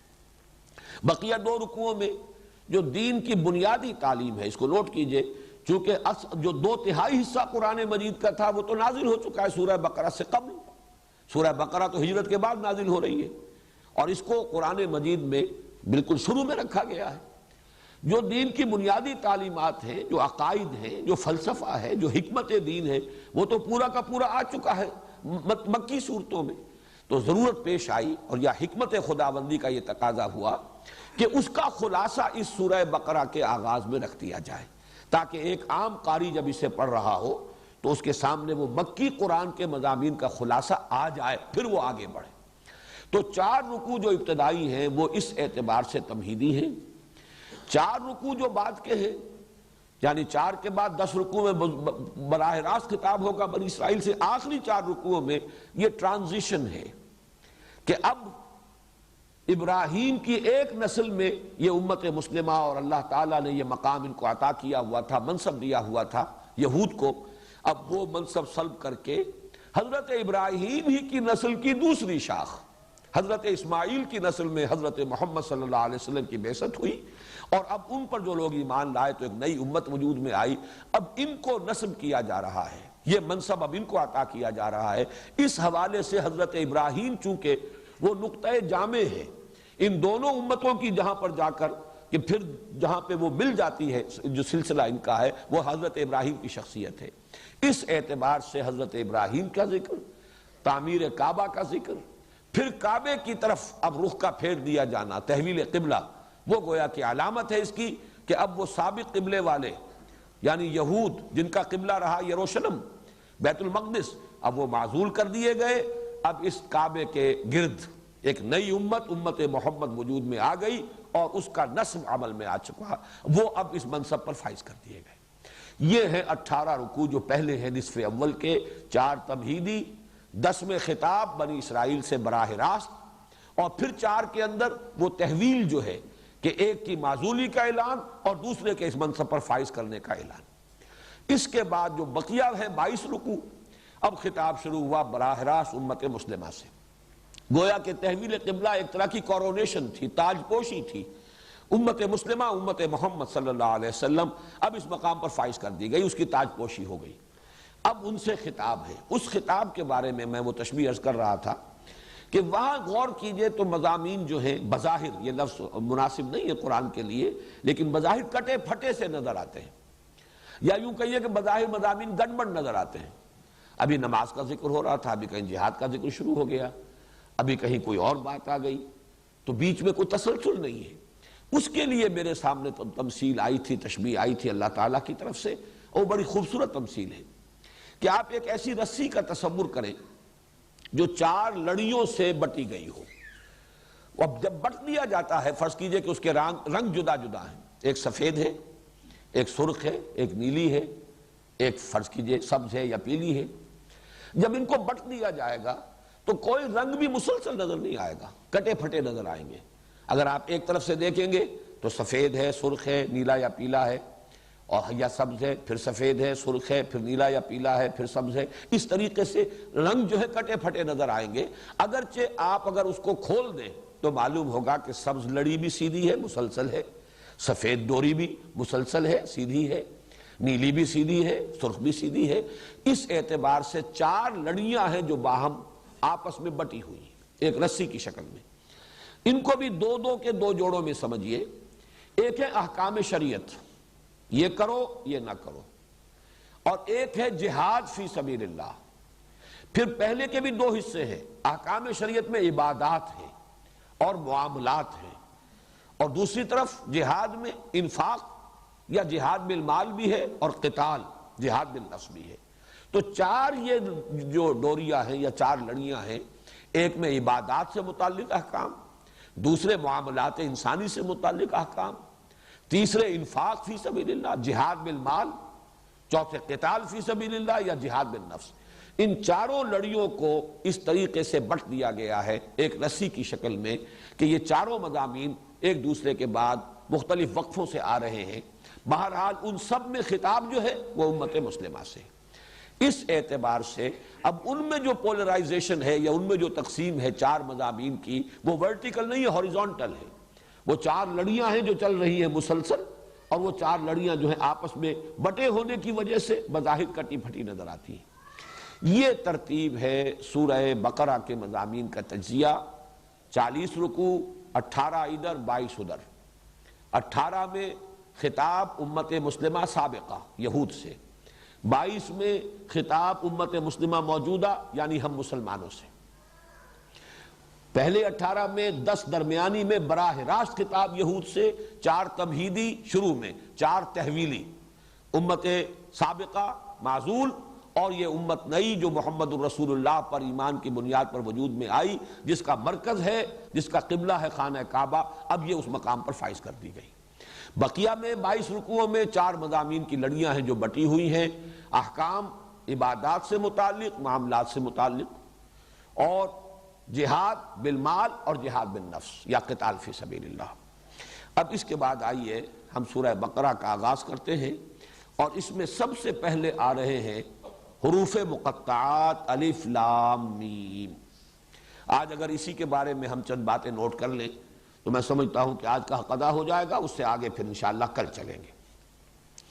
حروف مقطعات کے بارے میں چند باتیں تو وہ ہیں کہ جو بالکل قطعی ہیں، متفق علیہ، وہ پہلے نوٹ کر لیجئے۔ مقطعات انہیں کیوں کہا جاتا ہے؟ قطع کاٹا، قطع ٹکڑے ٹکڑے کر دیا۔ یہ قطع سے باب تفعیل ہے، تقطیع، قطع یقطع تقطیع، ٹکڑے ٹکڑے کر دینا۔ اس لیے کہا جاتا ہے کہ انہیں علیحدہ علیحدہ پڑھا جاتا ہے۔ لکھے ہوئے ہیں الف لام میم جڑے ہوئے، لیکن علم نہیں پڑھ سکتے اس کو۔ الف لام میم، ہے اور میم جڑے ہوئے لکھے ہوئے ملیں گے آپ کو قرآن میں، لیکن ہا میم علیحدہ علیحدہ پڑھے جائیں گے۔ یاسین، یاسین، طٰہٰ، الف لام را، کاف ہا یا عین صاد، علیحدہ علیحدہ۔ تو چونکہ انہیں علیحدہ علیحدہ پروناؤنس کیا جاتا ہے اس لیے ان کو حروف مقطعات کہا جاتا ہے۔ ان کے بارے میں جو متفق علیہ باتیں ہیں ان کا حتمی یقینی مفہوم و معنی کسی کو معلوم نہیں سوائے اللہ اور اس کے رسول صلی اللہ علیہ وسلم۔ قال و اقول بہت ہے، لوگوں نے رائے دی ہیں، اپنا اپنا ذوق ہے، اپنے مزاج کی مناسبت سے باتیں کہی ہیں، لیکن اس پر تقریباً اتفاق ہے کہ ان کا یقینی حتمی مفہوم کسی کو معلوم نہیں، یہ ایک راز ہے اللہ اور اس کے رسول کے مابین۔ اسی اعتبار سے بعض حضرات نے کہا کہ یہ ایک طرح سے کوڈ ورڈز ہیں، جیسے کہ کسی میسج کو کمیونیکیٹ کرنے سے پہلے کوئی کوڈ ورڈز دیے جائیں تو شاید حضور صلی اللہ علیہ وسلم کو پہلے یہ الفاظ پہلے جو ہے کمیونیکیٹ کیے گئے ہوں اور اس کے حوالے سے صورت نازل ہوئی ہے تو یہ گویا کہ ایک سند کے درجے میں وہ الفاظ وہ حروف جو ہیں اس کے ساتھ آئے ہیں۔ واللہ عالم یہ بھی صرف ایک قیاس ہے، کنجیکچر ہے، اس کے سوا کچھ نہیں۔ البتہ دوسری یقینی بات یہ ہے کہ حضور صلی اللہ علیہ وسلم سے ان کے معنی اور مفہوم کے ضمن میں مرفوعاً کوئی قول منقول نہیں۔ حضور نے نہیں بتایا کہ اس کے یہ معنی، اگر ہوتے تو یقیناً اس کے بعد ہمارے سر تسلیم خم ہوتا، ہم اس کو تسلیم کرتے، لیکن حضور نے ان کے معنی نہیں بتائے۔ اسی سے ضمنی طور پر ایک بات اور جو ذہن نشین کر لیجئے کہ عربوں کا ایک خاص مزاج تھا، وہ ہم یہاں سے انفر کر سکتے ہیں۔ وہ عمل کی طرف ان کا دھیان زیادہ تھا، توجہ زیادہ تھی، جن چیزوں کا کسی عمل سے تعلق نہ ہو اس کے بارے میں انہوں نے حضور سے سوال بھی نہیں کیا۔ یہ تو ہمارا جو ایک انداز ہے خاص طور پر، اور یہ عجمی انداز، ایرانی ذہن بلکہ پورا آریائی ذہن، یہ کہا جاتا ہے کہ سیمیٹک جو سامی نسلیں ہیں ان کے اور آریائی نسلوں کے مابین یہ بڑا فرق و تفاوت ہے مزاج کا۔ آریائی قوم جو ہے، اقوام جو ہے اور آریائی نسلیں جو ہے ایرینز، وہ بڑے منطقی لوگ، بال کی کھال نکالنے والے لوگ، وہ علمی کھود کریت کے اندر لگ جانے والے لوگ، اور سیمیٹکس جو ہے ان میں ان چیزوں سے زیادہ مناسبت نہیں بلکہ عمل کی طرف ہے، وہ زیادہ ایکشن اورینٹڈ ان کا مزاج ہے۔ تو یہ چیز واقعتاً ثابت ہوتی ہے کہ صحابہ کرام نے بہت کم سوالات کیے ہیں حضور سے صلی اللہ علیہ وسلم ان چیزوں کے بارے میں جن کا تعلق انسان کے عمل سے نہیں ہے بلکہ وہ صرف کسی علمی نوعیت کی چیز ہو، جس کی ایک بڑی نمایاں مثال میں نے بارہا بیان کی ہے، اس حدیث میں سامنے آتی ہے جو حضرت علی سے مروی ہے، حضرت ترمذی کی روایت ہے، فرماتے ہیں کہ حضور نے ایک دفعہ ارشاد فرمایا انہا ستکون فتنۃ، ان قریب ایک بہت بڑا فتنہ رونما ہوگا۔ اب حضور نے تو یہ خبر دے دی۔ حضرت علی فرماتے ہیں کہ میں نے سوال کیا مل مخرج منہا یا رسول اللہ، اے اللہ کے رسول اس سے نکلنے کا راستہ کون سا ہوگا؟ اب یہی وہ فرق نمایاں ہو جاتا ہے۔ میں یہ کہا کرتا ہوں کہ اگر ہم ہوتے تو ہم پوچھتے وہ کب ہوگا، کیوں ہوگا، کدھر سے آئے گا، کیسے آئے گا، کس صورت میں آئے گا، کچھ نہیں۔ یہ سارے سوالات جو ہیں یہ علمی نوعیت کے، معلوماتی نوعیت کے، کب، کیوں، کیسے، کدھر سے، یہ سارے کچھ نہیں پوچھا۔ حضرت علی نے پوچھا وہ چیز جس کا تعلق عمل سے ہے، اس سے نجات کی راہ کون سی ہوگی؟ بس آپ نے فرمایا فتنہ ہوگا، ہمارے لیے کافی ہے۔ اب عملی اہمیت جو ہے وہ اس سوال کی بل مخرج منہا یا رسول اللہ، اللہ کے رسول یہ بتائیے اس سے نکلنے کا راستہ کون سا ہوگا؟ تو اس کے جواب میں جو حضور نے پھر ارشادات فرمائے ہیں وہ مدح قرآن اور قرآن مجید کی تعریف، اس کے اعتبار سے واقعہ یہ ہے کہ بہت بڑا خزانہ ہے، وہ یوں فصاحت کا، بلاغت کا، ادبیت کا، اور پھر حکمت کا، علم کا، معرفت کا بہت بڑا خزانہ ہے۔ بہرحال یہاں صرف یہ نقطہ بیان کرنا تھا کہ اس سے معلوم ہوتا ہے کہ صحابہ نے بھی پوچھا نہیں ان کے بارے میں کہ یہ الفاظ کیا ہیں۔ البتہ چوتھی چیز جو اسی سے متعلق پھر نتیجہ نکلا وہ یہ ہے کہ یقیناً یہ کوئی معروف اسلوب تھا عرب کا، ورنہ کوئی نہ کوئی سوال تو کرتے۔ صحابہ سوال نہ کرتے، چلیے تعظیماً نہ کرتے، یا یہ کہ چونکہ عمل سے متعلق ہے نہیں ہے لہذا نہ کرتے، لیکن یہ کہ لوگ تو اعتراض کرتے کہ یہ کیا الف لام میم، یہ کیا حامیم کاف ہا یا عین صاد، کیا معنی اس کے؟ یہ تو بے معنی سی باتیں ہیں، اس کے تو کوئی مفہوم سمجھ میں نہیں آیا۔ جبکہ قرآن کہتا ہے کتاب مبین، دعویٰ کرتا ہے کہ میں تو بالکل روشن کتاب ہوں، واضح کتاب ہوں، اس کے مضامین بالکل صاف ہیں، بالکل نمایاں ہیں۔ وَلَقَدْ يَسَّرْنَا الْقُرْآنَ لِلذِّكْرِ فَهَلْ مِن مُدَّكِرٍ، تو یہ کیا چیز ہے الف لام میم ہا میم کاف ہا یا عین صاد، کیا معنی اس کے؟ لیکن یہ بھی ثابت ہے کسی نے اعتراض نہیں کیا۔ اس کا مطلب یہ ہے کہ یہ ان کے ہاں معروف اسلوب تھا. ان کے ہاں خطیب شاید خطبہ دیتے ہوئے پہلے اس طرح کے حروف کوئی بول کر کوئی مناسبت بھی ہو سکتی ہے، وہ میں عرض کروں گا اس کے بارے میں کیا کیا مناسبتیں لوگوں نے اپنے جو بھی ذہن کی جو رسائی ہے اور جو بھی جولانی ہے فکر کی اس کے اعتبار سے بیان کیے ہیں. تو ہو سکتا ہے کہ اس زمانے میں یہ ایک معروف اسلوب ہو اور اسی وجہ سے مشرکین نے، کفار نے، معاندین نے، دشمنوں نے کوئی اعتراض نہیں کیا. حالانکہ جیسے کہ تیسرے رکوع میں چل کر آ جائے گا، بعض اعتراضات انہوں نے کیے کہ یہ کیا ہے قرآن مجید میں مچھر کی تشبیہ دی جا رہی ہے، مچھر تو بڑی حقیر شے ہے، کہیں مکڑی کی تشبیہ دے دی گئی ہے. اس کا جواب دیا گیا کہ تشبیہ کا حسن تو اس میں ہوتا ہے کہ جس چیز کے لیے تشبیہ ہے اس کے ساتھ مناسبت ہے کہ نہیں ہے، نہ یہ کہ کوئی شے حقیر ہے. کسی حقیر شے کی تشبیہ دینی ہے تو حقیر شے سے دی جائے گی تاکہ اس کا جو حقیر ہونا ہے وہ پوری طریقے سے مبرہن ہو جائے. یہ جواب دیا گیا. لیکن یہ کہ اعتراض کیا گیا نا، لیکن یہاں یہ ہے کہ ان حروف مقطعات کے استعمال پر اور ان کے قرآن مجید میں یعنی وحی میں شامل کیے جانے پر کوئی اعتراض بھی منقول نہیں ہے. یہ چار چیزیں تو ہیں متفق علیہ. باقی جو چیزیں ہیں کہ کیا کیا اس کے معانی اور مفاہیم کے بارے میں آراء ظاہر کی گئی ہیں، میں ان کو آپ کے سامنے رکھنے سے پہلے ذرا کچھ سٹیٹسٹکس ہیں، اعداد و شمار، یہ ذرا دلچسپ ہے. یہ تو میں نہیں کہتا کہ ان کے معانی اور مفاہیم پر ان سے کوئی روشنی پڑتی ہے، لیکن یہ ہے کہ یہ اگر سامنے ہو تو ہو سکتا ہے کہ یہ بھی ان چیزوں میں سے ہوں حروف مقطعات جن کے حقائق شاید آئندہ چل کر روشن ہو جائیں. جیسے کہ وہ آیت مبارکہ میں نے تعارف قرآن کے ضمن میں بار بار پڑھی تھی، سنریہم آیاتنا فی الآفاق وفی انفسہم حتی یتبین لہم انہ الحق.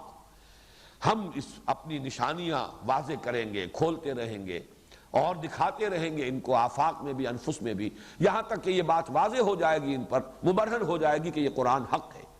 تو ہو سکتا ہے کہ ان حروف کے حوالے سے بھی کوئی حقیقت بعد میں ایسی سامنے آ جائے جس سے قرآن مجید کی حقانیت جو ہے اور مبرہن ہو جائے. اس کا امکان موجود ہے. لیکن یہ امکان اگر ہے تو اسی شکل میں کہ اس کے کچھ اعداد و شمار جو ہے، کچھ ڈیٹا جو ہے وہ سامنے رہے تاکہ غور کرنے والے غور کرتے رہے. اور اس حوالے سے بھی ایک بات کہی گئی ہے ماضی قریب میں، اس کا بھی میں تذکرہ بعد میں کروں گا.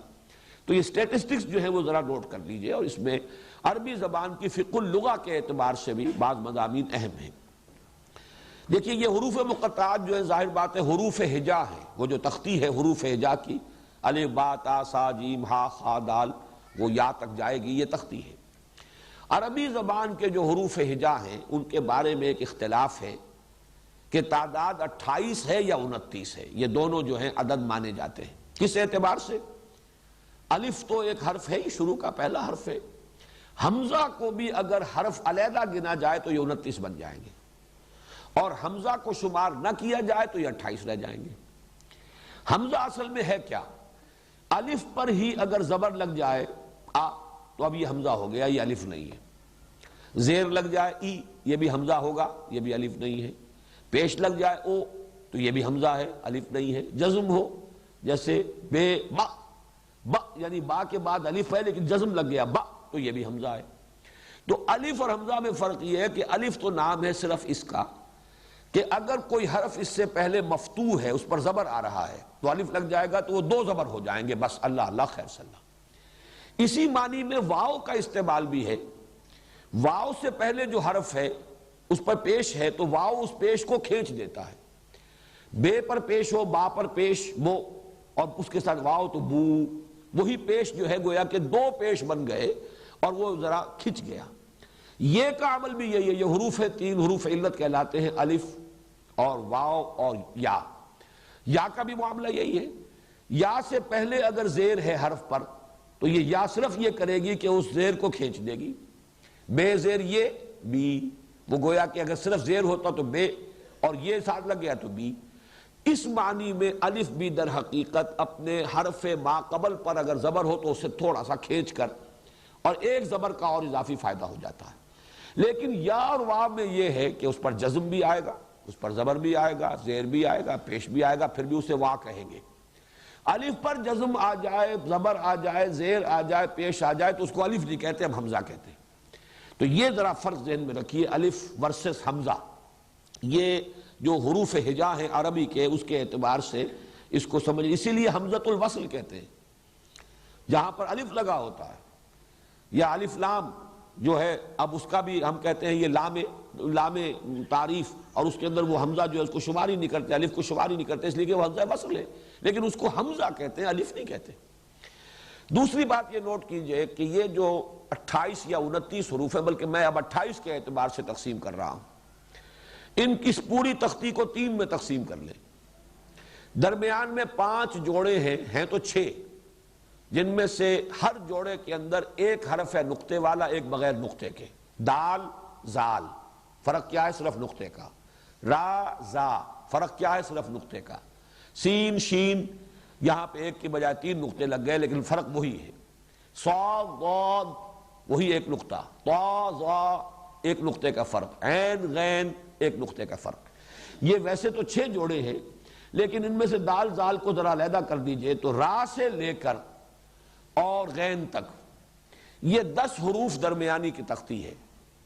ان میں یہ نوٹ کر لیجئے کہ ان میں سے نقطے والا حرف نہیں لیا گیا حروف مقطعات میں، بغیر نقطے کا لیا گیا ہے۔ را ہے، زا نہیں ہے، سین ہے، شین نہیں ہے، صاد ہے، ضاد نہیں ہے، طا ہے، ظا نہیں ہے، عین ہے، غین نہیں ہے۔ ان 5 جوڑوں میں سے 5 حروف جو نقطوں کے بغیر ہیں وہ حروف مقطعات میں شامل ہیں، اور جو نقطے والے ہیں وہ نہیں ہیں۔ کیوں نہیں ہے مجھے نہیں معلوم، لیکن صرف ایک آبزرویشن ہے، مشاہدہ ہے، یہ اس کی ایک جس کو میں کہہ رہا ہوں کہ یہ اعداد و شمار ہے، سامنے رہے تو شاید اس کے حوالے سے اگر غور کیا جائے تو کوئی حقیقت بعد میں کھل جائے، واللہ عالم۔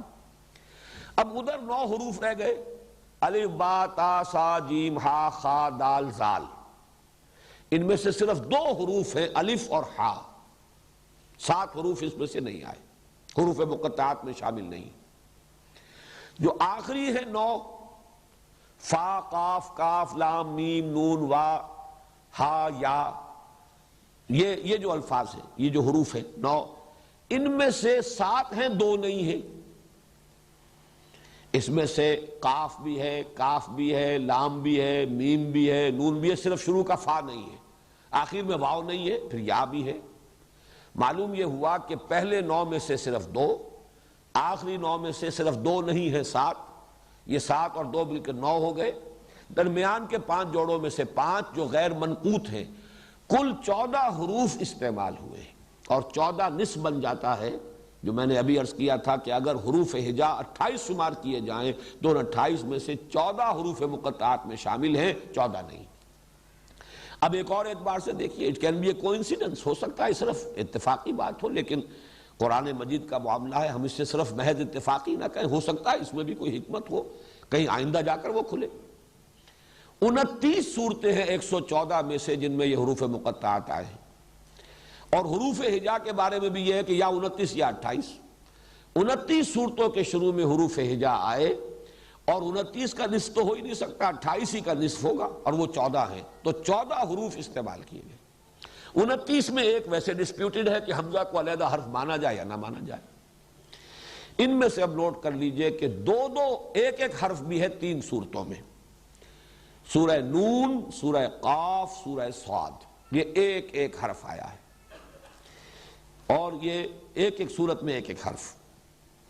9 صورتوں میں 2 حروف آئے ہیں، حامیم، یہ 6 میں ہے، 7 میں ہے حامیم، اور تاہا، تاسین، یاسین، 6 میں حامیم اور 3 یہ تاسین، تاہا اور یاسین، یہ 9 صورتیں ہیں جن میں 2 حروف آئے ہیں۔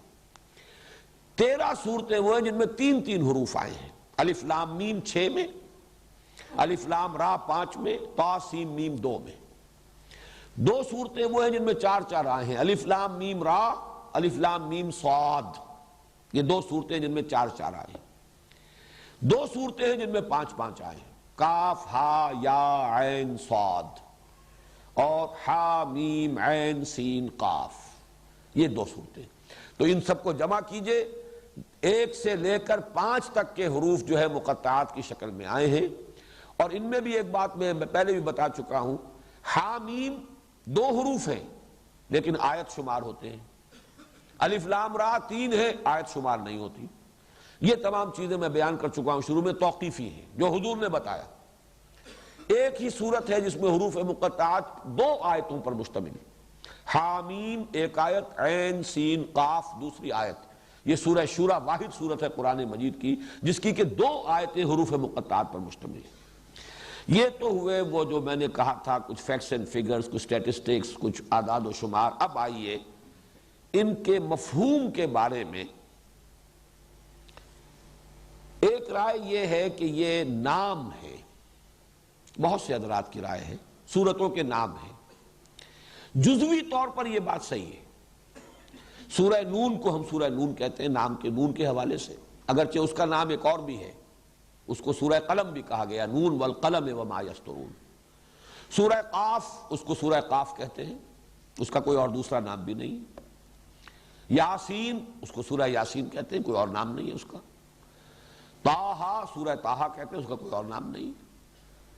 صاد، سورہ صاد ہی اس کا نام ہے۔ اس اعتبار سے ایک رائے یہ ہے کہ تمام جو یہ حروف مقطعات ہیں یہ سورتوں کے نام ہیں۔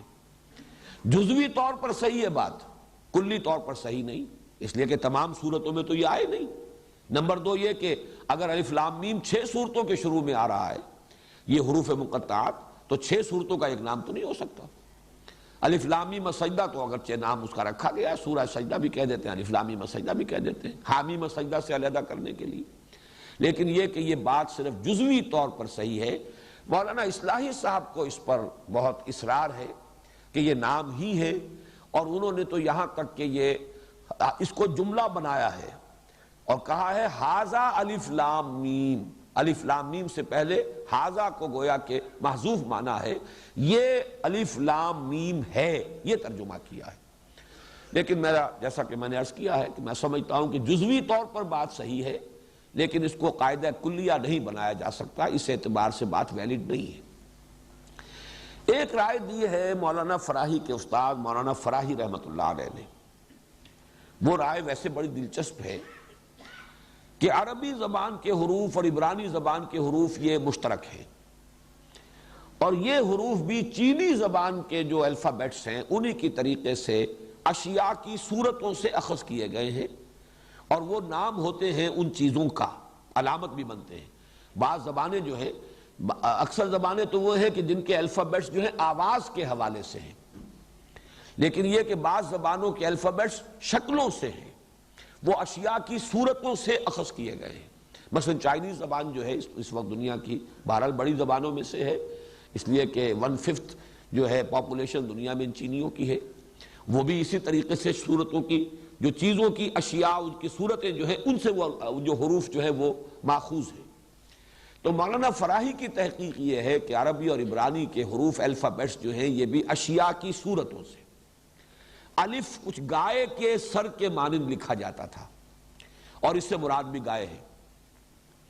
بے کو بیت، بیت الفابیٹ جو آپ کہتے ہیں، الفابیٹ الف بیت، یہ بیت کیا ہے؟ یہ عبرانی کا بیت ہے، اور یہ بیت کیا ہے؟ گھر، بیت۔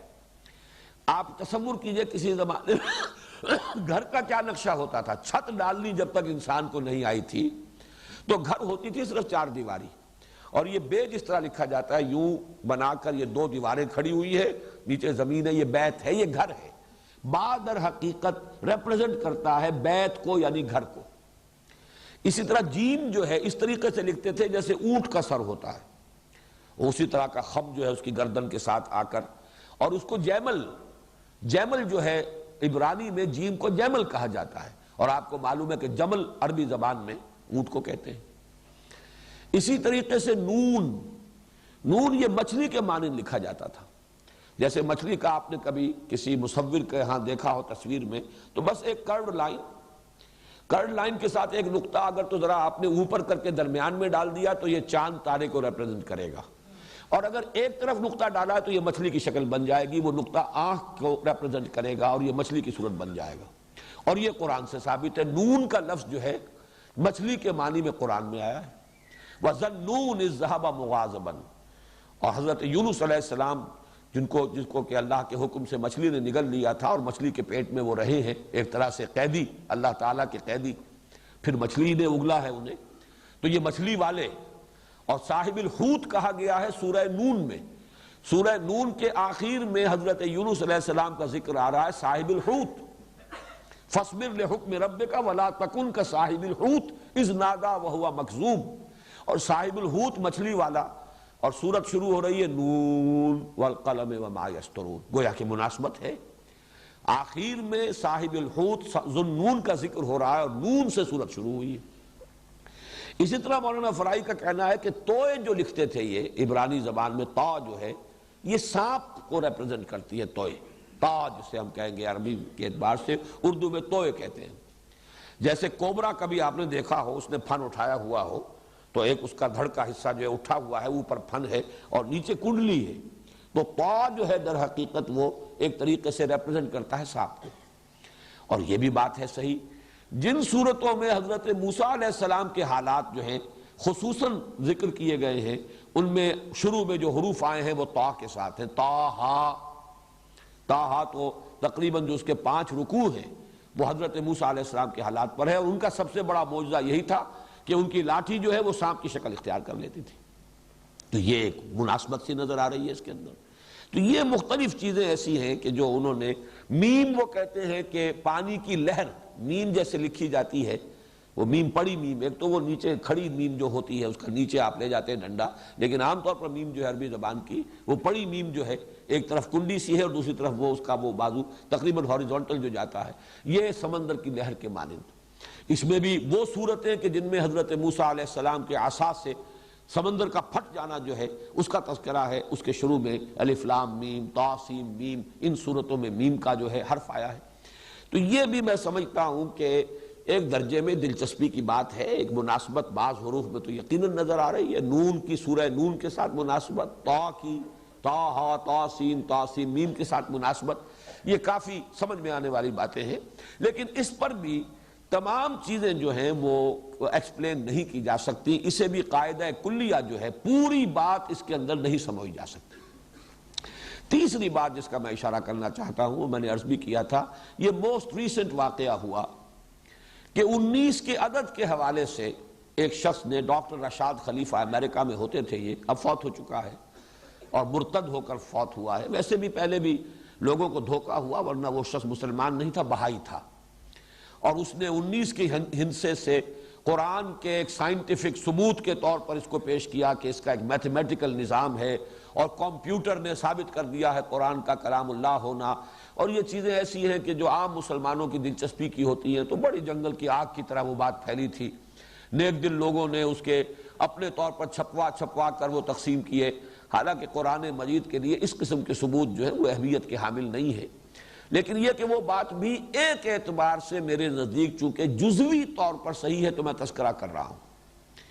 یہ اس کا کہنا یہ ہے کہ جو حروف آئے شروع میں، اس سورت کے شروع میں جو حروف آئے ہیں وہ حروف اس سورت کے اندر 19 کا ملٹیپل کی شکل میں آئے، ایک میتھمیٹیکل سسٹم ہے قرآن کا۔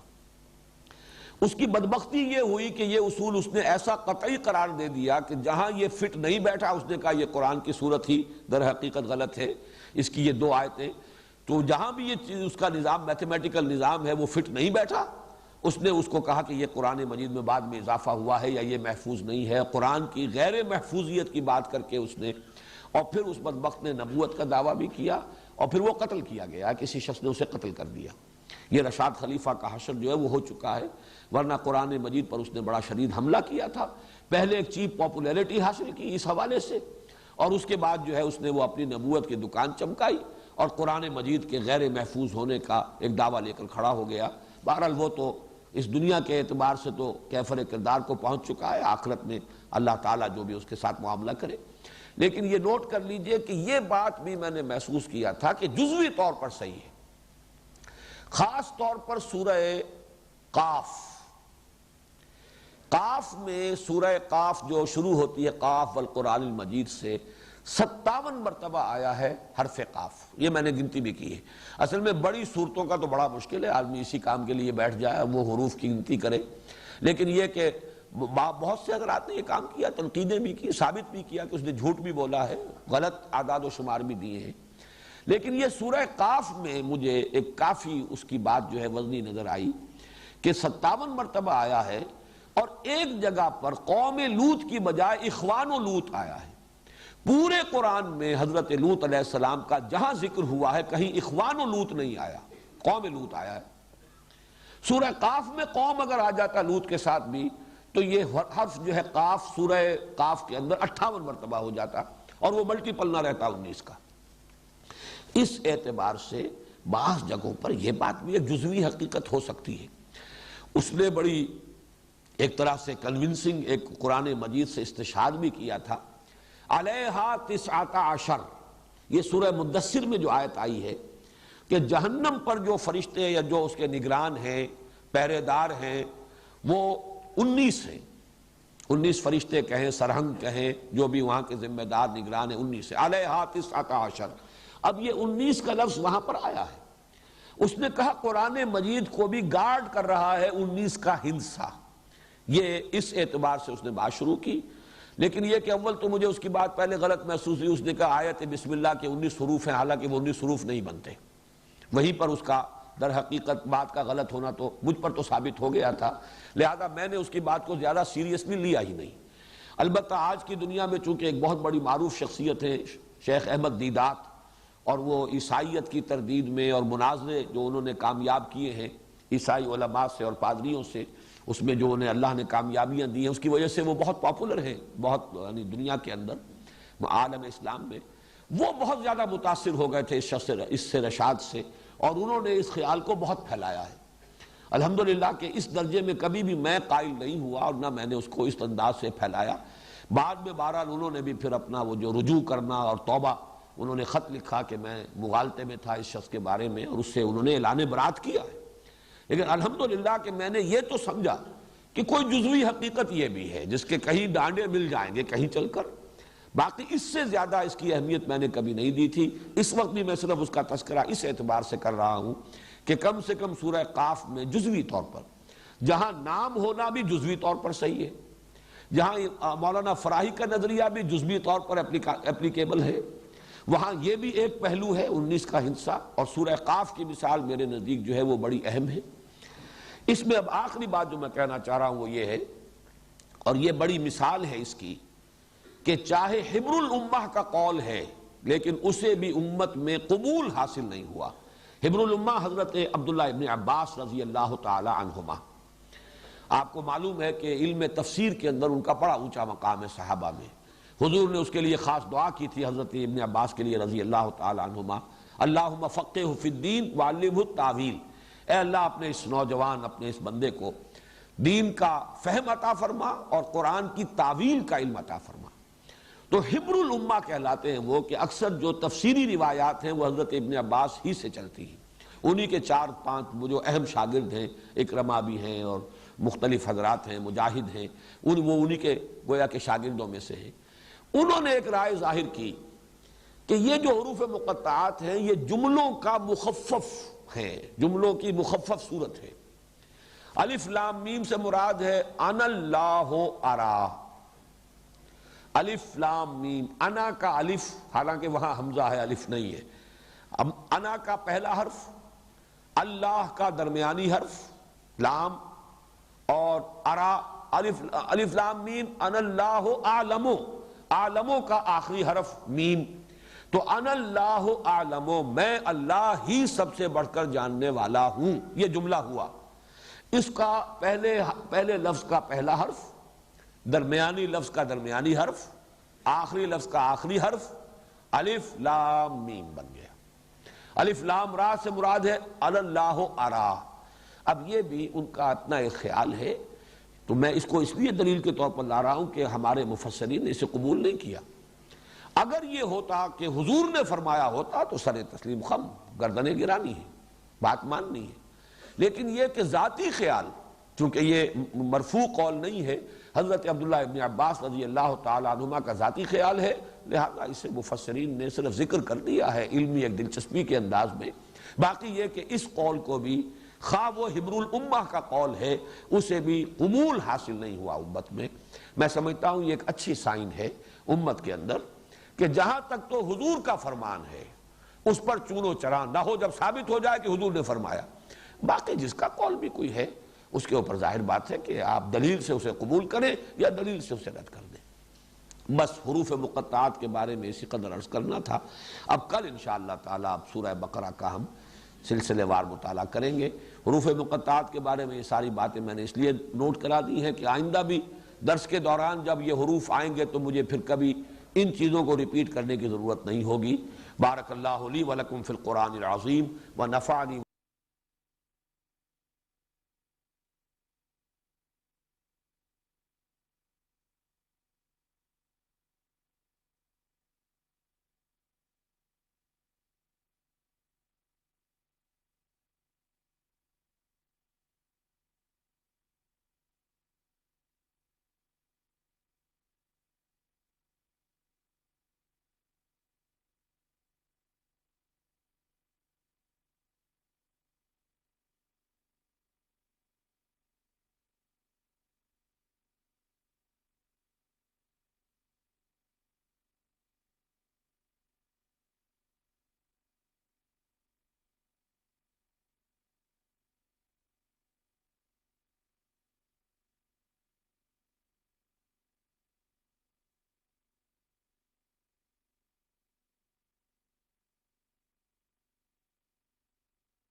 نحمده ونصلي على رسوله الكريم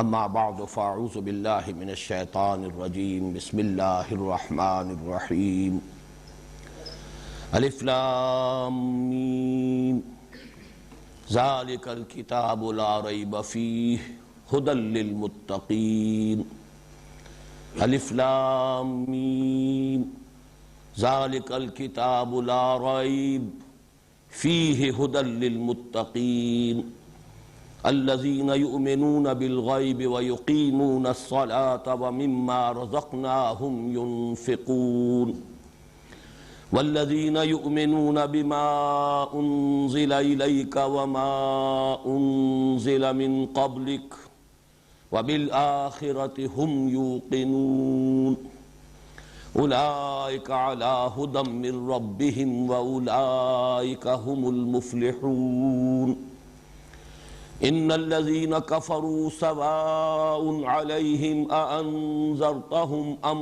لم تنذرهم لا يؤمنون ختم الله على قلوبهم وعلى سمعهم وعلى أبصارهم غشاوة وَلَهُمْ عَذَابٌ عَظِيمٌ صدق اللہ العظیم۔